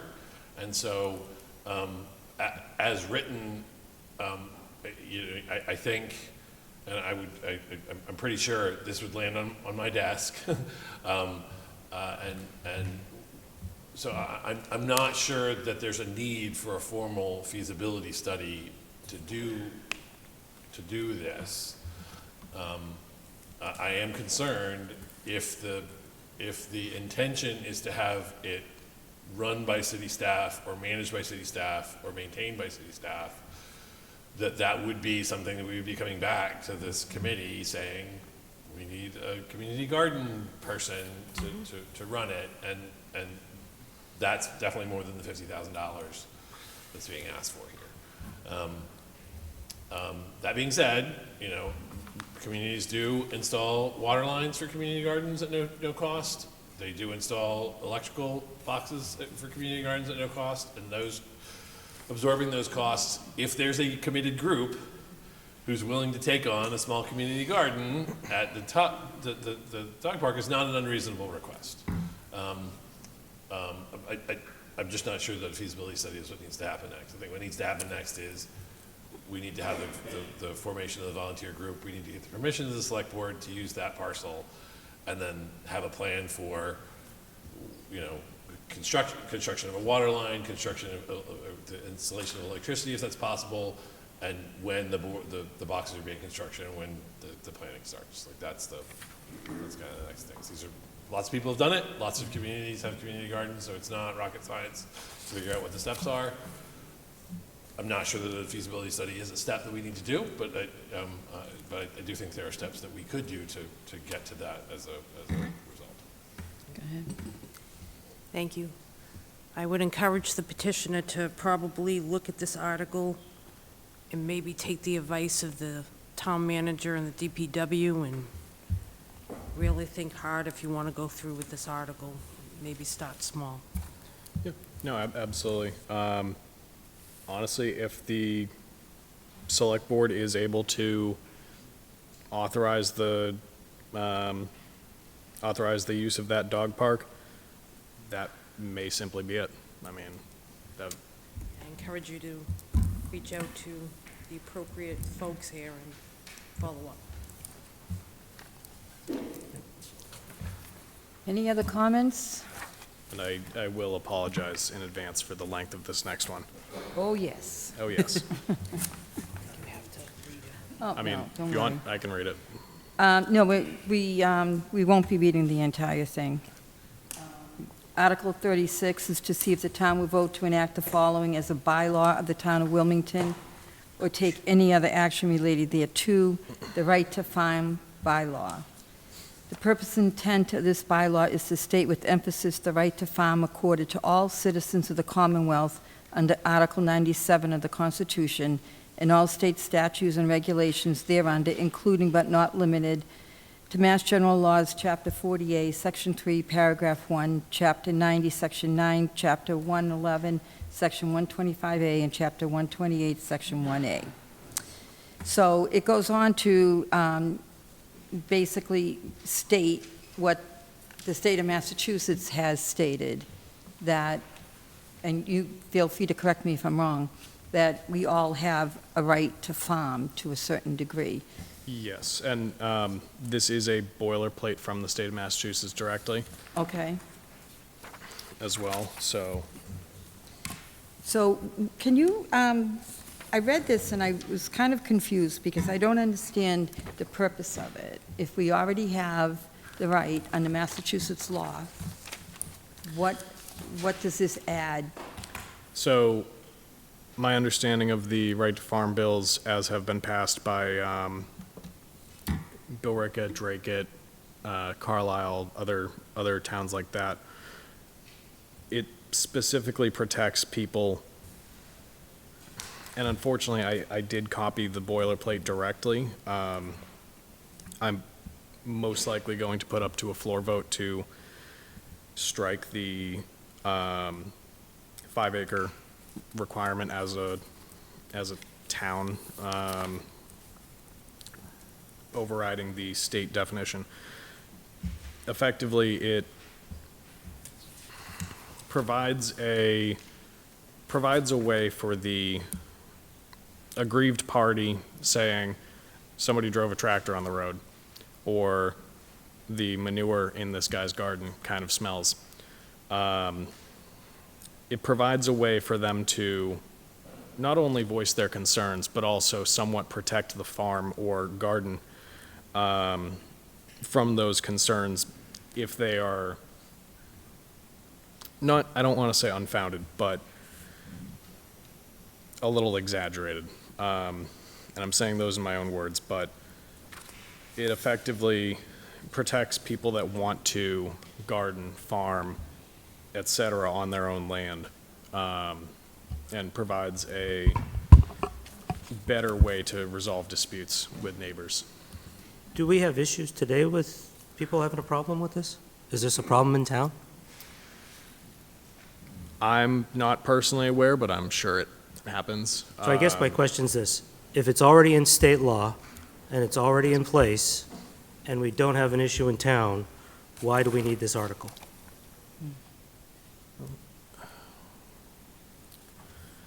Well, honestly, that is a great question. But Okay, thank you. I have nothing else to Billerica ask. did the same and figured it can't hurt. It's just unnecessary paperwork and legislation No, if it doesn't I serve a get that. purpose. It's already in place, there's not an issue in town. I'm good. Any other comments? Any comments from the audience? Oh, okay. Joe Jackson, 10 Apple Tree Lane. I don't know very much about the right to farm, but I do know of 2 instances where people are prohibited from doing certain things related to farm work. For example, the inspector of animals, I was looking at their website, and we have a prohibition against swine in the town of Wilmington, so that does contradict the state right to farm as stated here. The other thing, I was talking with somebody who got into a disagreement with the building inspector about doing a maple sugaring operation in town and was prohibited from doing maple syruping operations. So there are some instances where this right to farm is being contradicted either by town policy or by town practice, one way or the other. Yep. Can I ask the town council what is different from this than Massachusetts general law? How does this affect the town?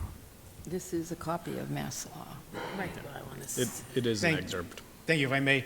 I think the primary purpose, and there are a number of towns that have adopted this, the primary purpose is this resolution of disputes provision that addresses disputes.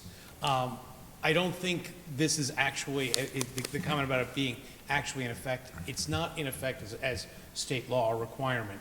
Article 97 and the other statutes, Article 97 talks about protections, as we've heard, to open space, recreation, and other uses, and there are other statutory provisions that are cited. It's really this dispute resolution process that's intended to address disputes. Having this in place wouldn't necessarily override, you heard the suggestion that there would be conflicts with existing town practice or policy. The town has bylaws and requirements. The town also has regulatory authority through the Board of Health that already addresses certain requirements. There's certain things that are not allowed, and there are restrictions under the Zoning Act, Chapter 40, Chapter 40A, that address what is protected as an agricultural use. But I think it's primarily this dispute resolution process that differs and is intended to give voice to farmers who have issues. I do know that there are some issues in the town, and right now there are things that are being addressed by your Board of Health. And that's the way it's being handled right now. Board of Health has significant authority to regulate nuisances and sources of sickness and filth in the town, and sometimes that overlaps with operations that may be considered agricultural, but also fall within the jurisdiction of the Board of Health. I hope that helps. I'm confused. Okay, any other comments from the Finance Committee? Any comments from the audience?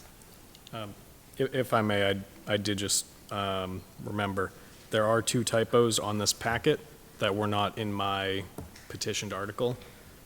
If those, I don't know if this packet is just this packet. Where are the, where, So on the first page, where it says, right under where we cut it off on that first slide, it says the word farm. The next line says THW word farm, and then contiguous parcels faux instead of land. If those could be, again, I don't know if this packet is specifically just this packet, or if it is actually it is on that slideshow. So I assume that will make it to the town meeting. That's fair, honestly. So yeah, I just wanted to point those out. Okay. And this one also, I will most likely amend to strike the 5-acre requirement, and that will be provided to the moderator as is required, well in advance. But isn't the 5-acre requirement part of state law? It is the state definition, and Is the state definition. Do we have any parcels, do we have any farms that, in Wilmington, that meet that criteria? well, somebody pointed out rather prudently on Facebook that the farm in North Wilmington that everybody says stinks quite badly is partially in Wilmington, I believe. It was my understanding it was in Tewksbury. This would affect them as well as some parcels down in South Wilmington towards the Woburn line where they have horses and other semi-pet, semi-livestock animals. And have annual revenues of at least $500? Yes, so that's going to be the big question. I do need to find or take more advice from town residents before the town meeting, what they would like to see out of this. But Thank you, Sean. One last comment from me. And this is certainly, not a legal comment, so just a layperson's comment, but if the state definition is at least 5 acres, and you're looking to strike the at least 5 acres, so presumably it's smaller acreage, aren't you broadening the state allowance rather than making it more restrictive? I am also unfortunately a layperson. Town council may know that off the top of his head. I don't personally know. If it's not legally feasible, then so be it. Unfortunately, that's, and I'm 24 years old. I would have, I think I would have a problem with removing the 5 acres. I don't think people want to be in a subdivision and have pigs next door to them, or other livestock, which is allowable here. And having several acres buffers you from your neighbor. And I think that's really important if you're going to be engaging in these activities. I definitely do agree with not wanting to live next to a pig farm, but my intent with this article was to somewhat tailor it more towards gardening, larger scale gardening, but gardening. And I will just add, I grew up on the lake. I am less than a mile from the pig farm in Tewksbury, Wilmington area. A larger acreage requirement does not stop that smell. It is everywhere. True, but No, if you're looking to do more of a gardening, farming type of thing, and less of a livestock, you're bringing in an article that has very clear definition of what livestock, even going so far as to talking about camels and llamas and things like that. So you're bringing in a whole ball of wax that you may not want to be, that may not be your intent. Yep. If you're focusing more on the farming part of it. Right. No, evidently, that is the state definition. Again, I just copied that, but Right. I do agree. Camels are kind of weird. I would love to see yes. And emus, Emus won a war against Australia. Can I just say? Yes. I think what we're saying is, you're, by removing 5 acres, you're making it even more available. Right. In a tight-knit community that really isn't gonna want that, right? So Right. I'm not so sure I'd remove the 5-year, I think is what we're saying. Like, you wanna, if you're looking to get this approved at town meeting, you might wanna keep that restriction of, it has to be at least 5 acres in order to Okay. allow it. Yeah. I think you're going the wrong way, is what, but by removing it, is that right? That's Yeah. kind of what you're getting at. Yeah. Yeah, so just something to think about as we head towards town meeting. Yeah, I don't even know how many 5-acre parcels are in Wilmington. Yep. But, no, that is a very good point. So, Okay. that's me. Well, thank you very much, Sean. Thank you.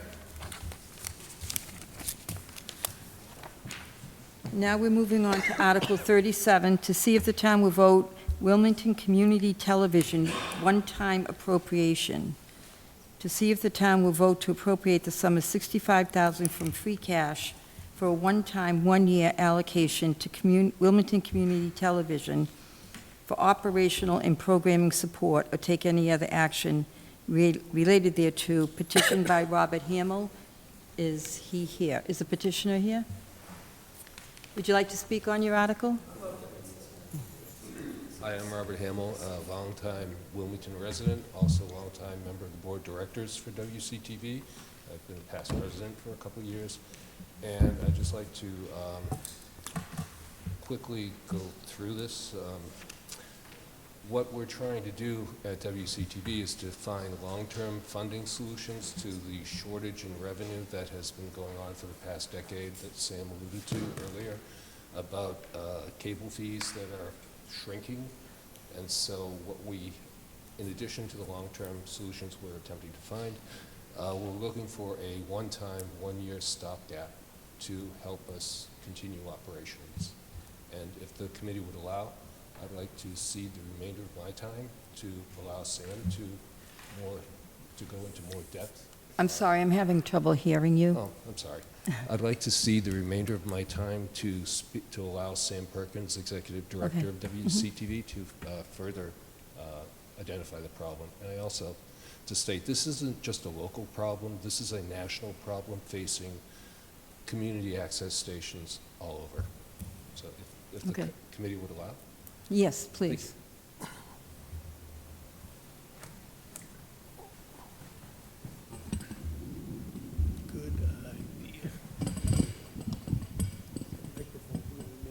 Once again, Sam Perkins, I'm the Executive Director of WCTV. I'll try to make my words brief on this. I know it's been a very long night for everybody. So Bob sort of touched on it a little bit. This is a nationwide problem. The funding model that created public access is broken. And in 1984, there was legislation passed nationwide to take a percentage of funding from cable subscriptions and put that towards public access TV. And that's what created the funding model that brought public access really into long-term existence, because before that, there was no stable funding. And it worked very well in the 90s. It worked great in the early 2000s because 95% of households had cable TV up in 2010. Unfortunately, right now, today, about 30% of households have cable TV, so that funding is rapidly disappearing. 10 years ago, 11 years ago, in 2015, WCTV had brought in $568,000 in revenue from Comcast and Verizon. It's only for cable sales, is the only funding that we get, so internet, streaming, all that sort of stuff, we don't get it. So 568 in 2015 dollars, in 2015. We brought in 440 in 2025. That's a raw dollar decrease of $128,000 in our funding before you even get into inflation. And inflation in our space is really out of control. In the telecom space, it's about 40% over the last 5 years. As Bob said, we're not looking for a long-term solution. Like, we're not looking for this to be how we fix this problem. We are pursuing several options, but this is a short-term stopgap because we have significant costs to abide by our charter, which I think a lot of people don't really understand the scope of what WCTV does. Where our charter and public access in general, we're responsible for not just municipal meeting coverage, but first and foremost is education opportunities. We have members of the community from third graders through senior citizens that come in that learn how to create programming, how to shoot video, edit video. It's a vital skill. It's not being taught as a course in any of the schools in Wilmington right now, and in the digital age, it's more relevant than ever. In 2025, we had more than 100 students come through WCTV during the year. We're also responsible for creating programming across public, educational, government, so community programming, sports coverage, covering the schools, covering the meetings, all this sort of stuff. And our funding is rapidly evaporating. I think I said it's between 8 and 10% has been the trend, but it's speeding up and speeding up and speeding up. Across the state of Massachusetts, there's somewhere around 70 access stations or so that don't know how they're going to make payroll after 2026. This is the internal discussions in the public access world. Really the only access stations that were not operating at a loss any of the last 3 years are ones that are either getting direct funding from the municipality that they're in, so direct checks, rent-free space, or they are operating with 3 or fewer employees. We're down to 4 employees. We had more than 10 paid employees 10 years ago. We're down to 4. That's not by choice. That's the only thing that we could cut at this point. Long-term solutions, as I said, we've been looking at trying to work with the town to potentially move into a vacated space. Our rent is more than $80,000 a year. That's the biggest expense we have other than payroll. We've been looking at the possibility of downsizing our current space, moving into other spaces. We've been looking at the possibility of regionalization, kind of pooling resources with some other area stations. There is a streaming bill that's finally moving forward at the State House, which would take some revenue from streaming services the same way it takes from cable, because right now we don't get any funding from streaming. That would be a very strong long-term solution, but the reality of when that would hit is probably not for the next 3 years at the soonest. And we came up with $65,000 based on what is the lowest amount that would make a difference. Because whatever we do over the next couple of years, we need to do it very deliberately, very planned out. As I said, we're exploring a couple of different options, but we know that there are a couple of really big potential expenses in the next couple of years. A big one is a new server, broadcast server, which would cost somewhere between $40,000 and $60,000 to broadcast out over cable. And so there's that. We need to replace a broadcast cart that we use for like town meetings, for covering all that. And we don't see where we have the funding for that right now. So although this says specifically operational and programming support, money would really be used for large expenses that we couldn't foot the bill for. That would be directly used for providing the town and the community our services, or for covering the costs of either downsizing our current space, which we stand to save $20,000 a year or more if we're able to downsize our current space based on some plans that we have, but there's an upfront cost to taking down walls, walling off spaces to give back some of our space to our landlords, or a potential move.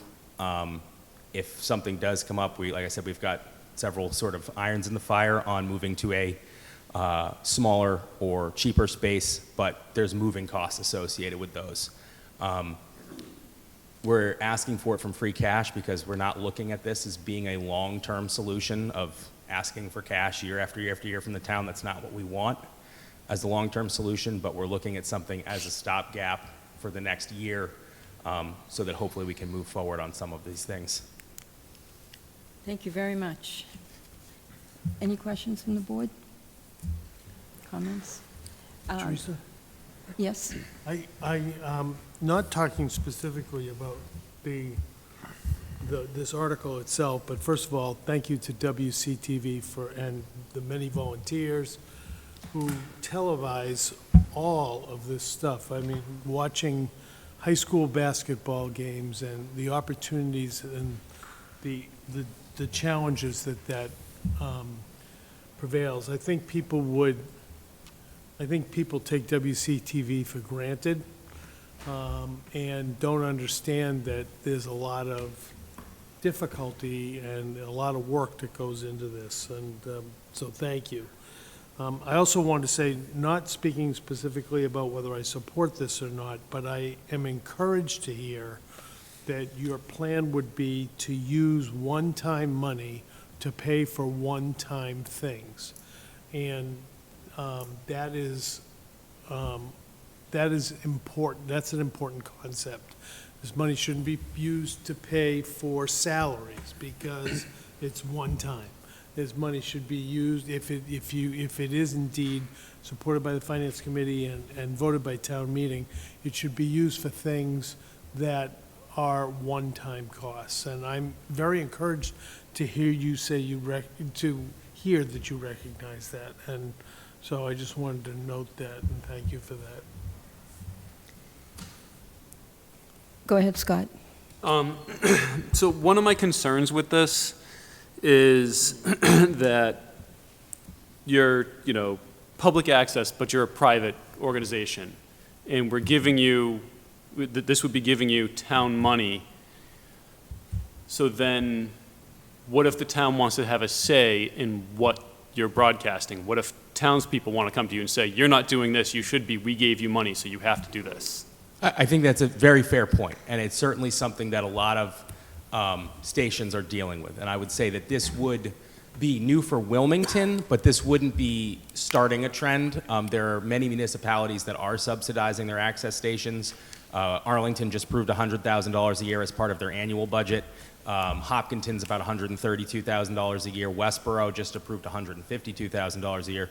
So a precedent is being set before here. And this is a little different in that we're saying $65,000 for basically these capital costs. I do understand that completely. I do also want to just use that as a point, something that I want to make sure that I get out there is, we've been exploring every opportunity, and in the interim, we have generated money privately that WCTV never has before. This last year, we brought in about $65,000 in additional funding from sponsorship, youth programming, paid production services, fundraising. We've budgeted for the next year $85,000, which before 2023, WCTV never brought in more than $9,000. But we're hitting that wall of our programming is already, the nature of public access is programming has always been a little imbalanced because it's been driven by who in the community wants to come and do a show. There's always someone that seems to want to do a wrestling show in previous generations, maybe not someone that wants to do an arts show. But our own internal programming has been imbalanced, like in sports. The teams that raise a lot of sponsorship money, we have a commitment to cover a certain amount of games. Now, we use that money to subsidize coverage of teams that don't raise money, but it's not even.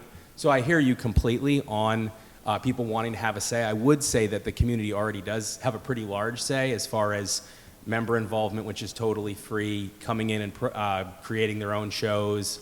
We facilitate all that. We try to really listen to feedback from the public, to encourage feedback from the public.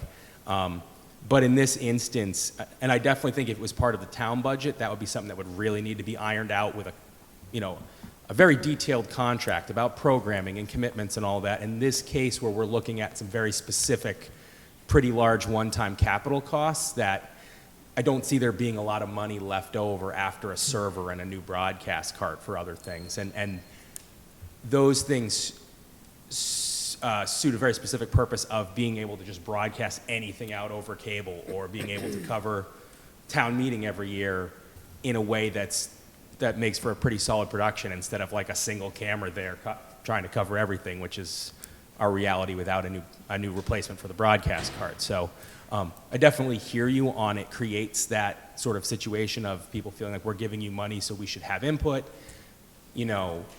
WCTV is supposed to be totally transparent and unbiased, and could people then have sway over what programming is getting out there, what programming is not getting out there?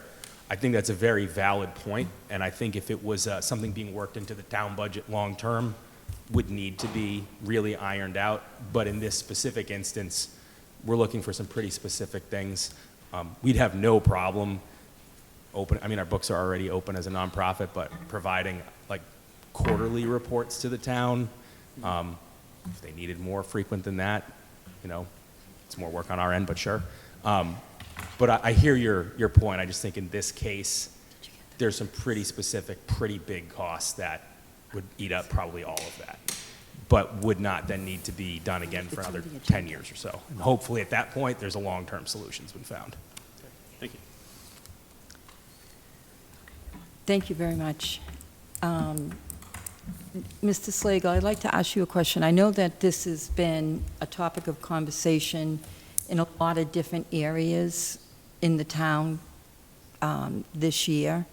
So how do you feel about this article? So I've been having conversations with Sam and members of the board, basically shortly after I started with the town.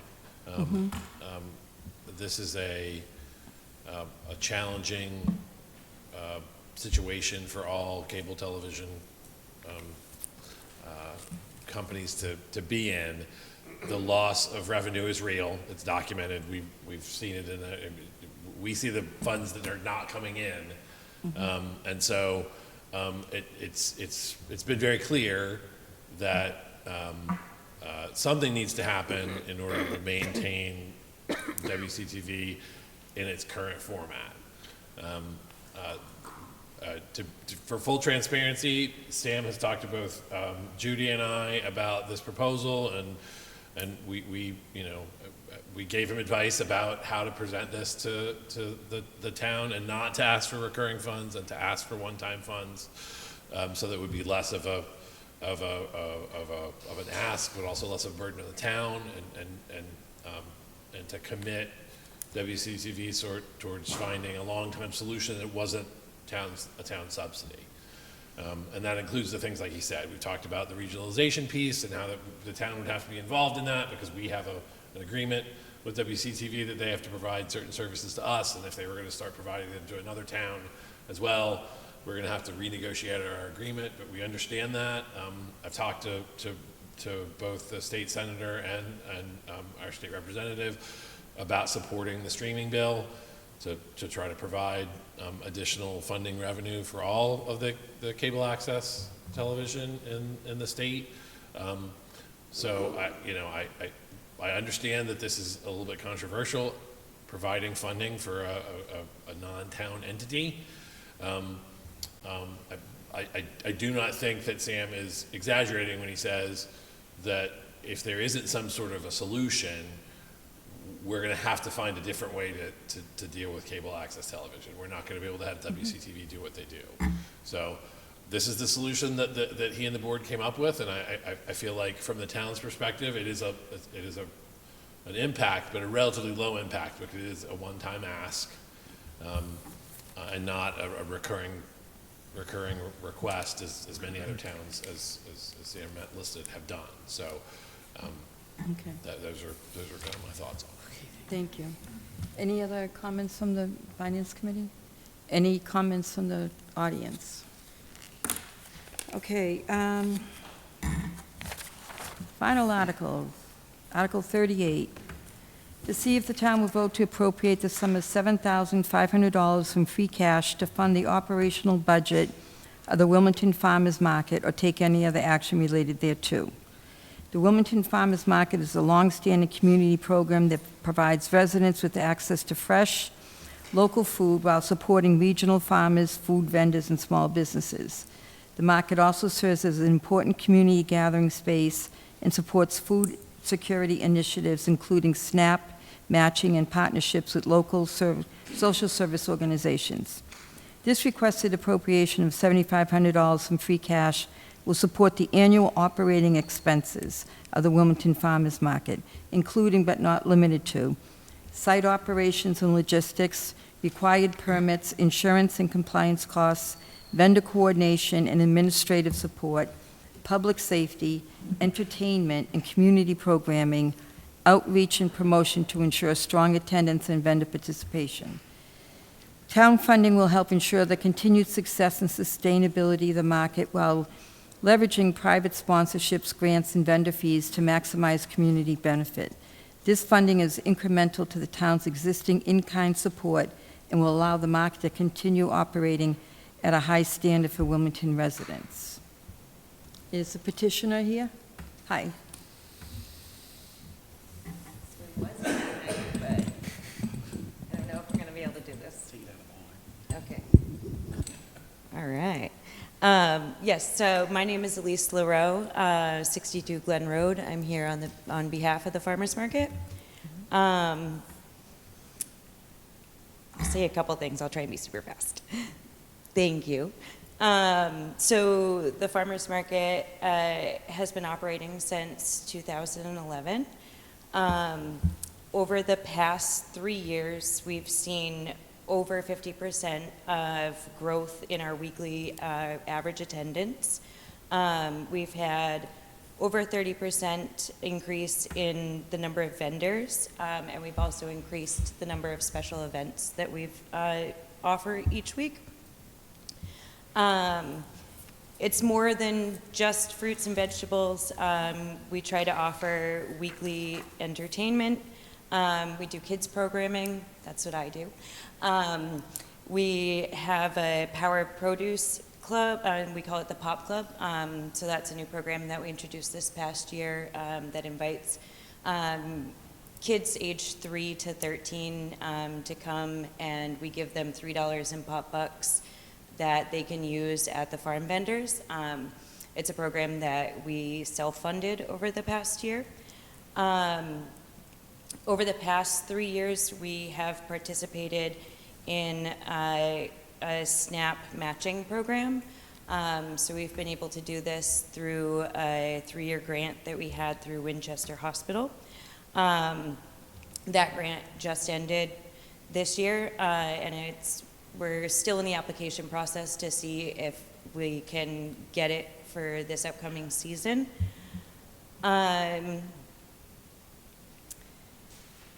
As the market grows, our financial burden has increased. So we now have a board of 9 volunteers, but we have a year-round paid market manager. We have more promotion that we've been doing. We introduced the winter market this year in partnership with the senior center, but that has come with costs as well. And we are just looking for the town to help. I'm sorry, I'm really nervous. To help us maintain and expand programming and funding, to continue our year-round offerings, and to strengthen our partnership with the community. Thank you. Pause there and I can answer questions. Oh, look at that. Any questions from the Finance Committee? Yes. Mary Ann? All right, so would this be a recurring that you would keep asking for every year? Yes, so this is what we're asking for this year, and would be, something, probably the same amount. I don't know what we would ask for in future years, but this is just for this year. So you now use town-owned land, and I assume, do we charge a permit fee or no permit fee for them? Okay, so you use the town-owned land free of charge for your farmer's market. I assume you're using the senior center free also? No, the senior center, The janitor fee? Yes, yeah. Right? Okay. So you also charge your vendors, correct? Correct. So why wouldn't you increase, if your business is increasing, why wouldn't you increase your cost to the vendors who are renting from you? Which is, pretty good sum of money for 18 weeks. Yep, so that is something that we are doing. We are trying to do everything that we can to continue the momentum that we have. So that is something that we are doing going into this upcoming season. Yeah, so I have an issue with giving private businesses town money, taxpayer money. I don't know how much you're taking in, how much you're spending. There's no kind of transparency there to come forward and ask a municipality for money. I'm just not in favor of it. Thank you. Can you, are you a nonprofit? We are a nonprofit, yes. Okay.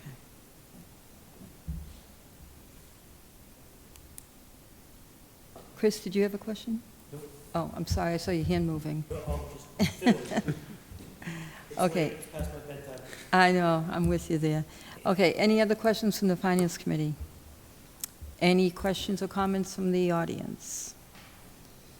Okay, thank you very much. That concludes the Finance Committee review of the warrant articles. We do have minutes that we need to approve. So of course, you're all welcome to stay for that. Thank you all very much. That's Saturday morning. Thank you. We'll get you to bed. Okay, does everybody have a copy of the minutes from January 28th? Why am I the only one who didn't get one? 29. 29. Motion to approve the minutes. We have a motion to approve the minutes. Do I have a second? Second. Motion and a second. Any discussion? Hearing none. All those in favor of the motion to approve? I have to abstain. Unanimous. Yeah. One abstention. Yes. Wasn't here. Okay. Great job on the minutes. Very good. Okay. Thank you very much. We'll see everybody Saturday morning. Motion to adjourn. Hold on. Everybody Saturday morning, 9 o'clock in the smaller room, the Select Board room. I'm sorry? I can hear. I said, oh, that's exciting. We're Oh, yeah. The acoustics in this room It's sometimes make it difficult. All right, so we'll see everybody. Better than you. Okay. No other business. I will entertain a motion to adjourn. So moved. Motion to adjourn. 3 times. All those in favor? It's unanimous. Thank you all very much.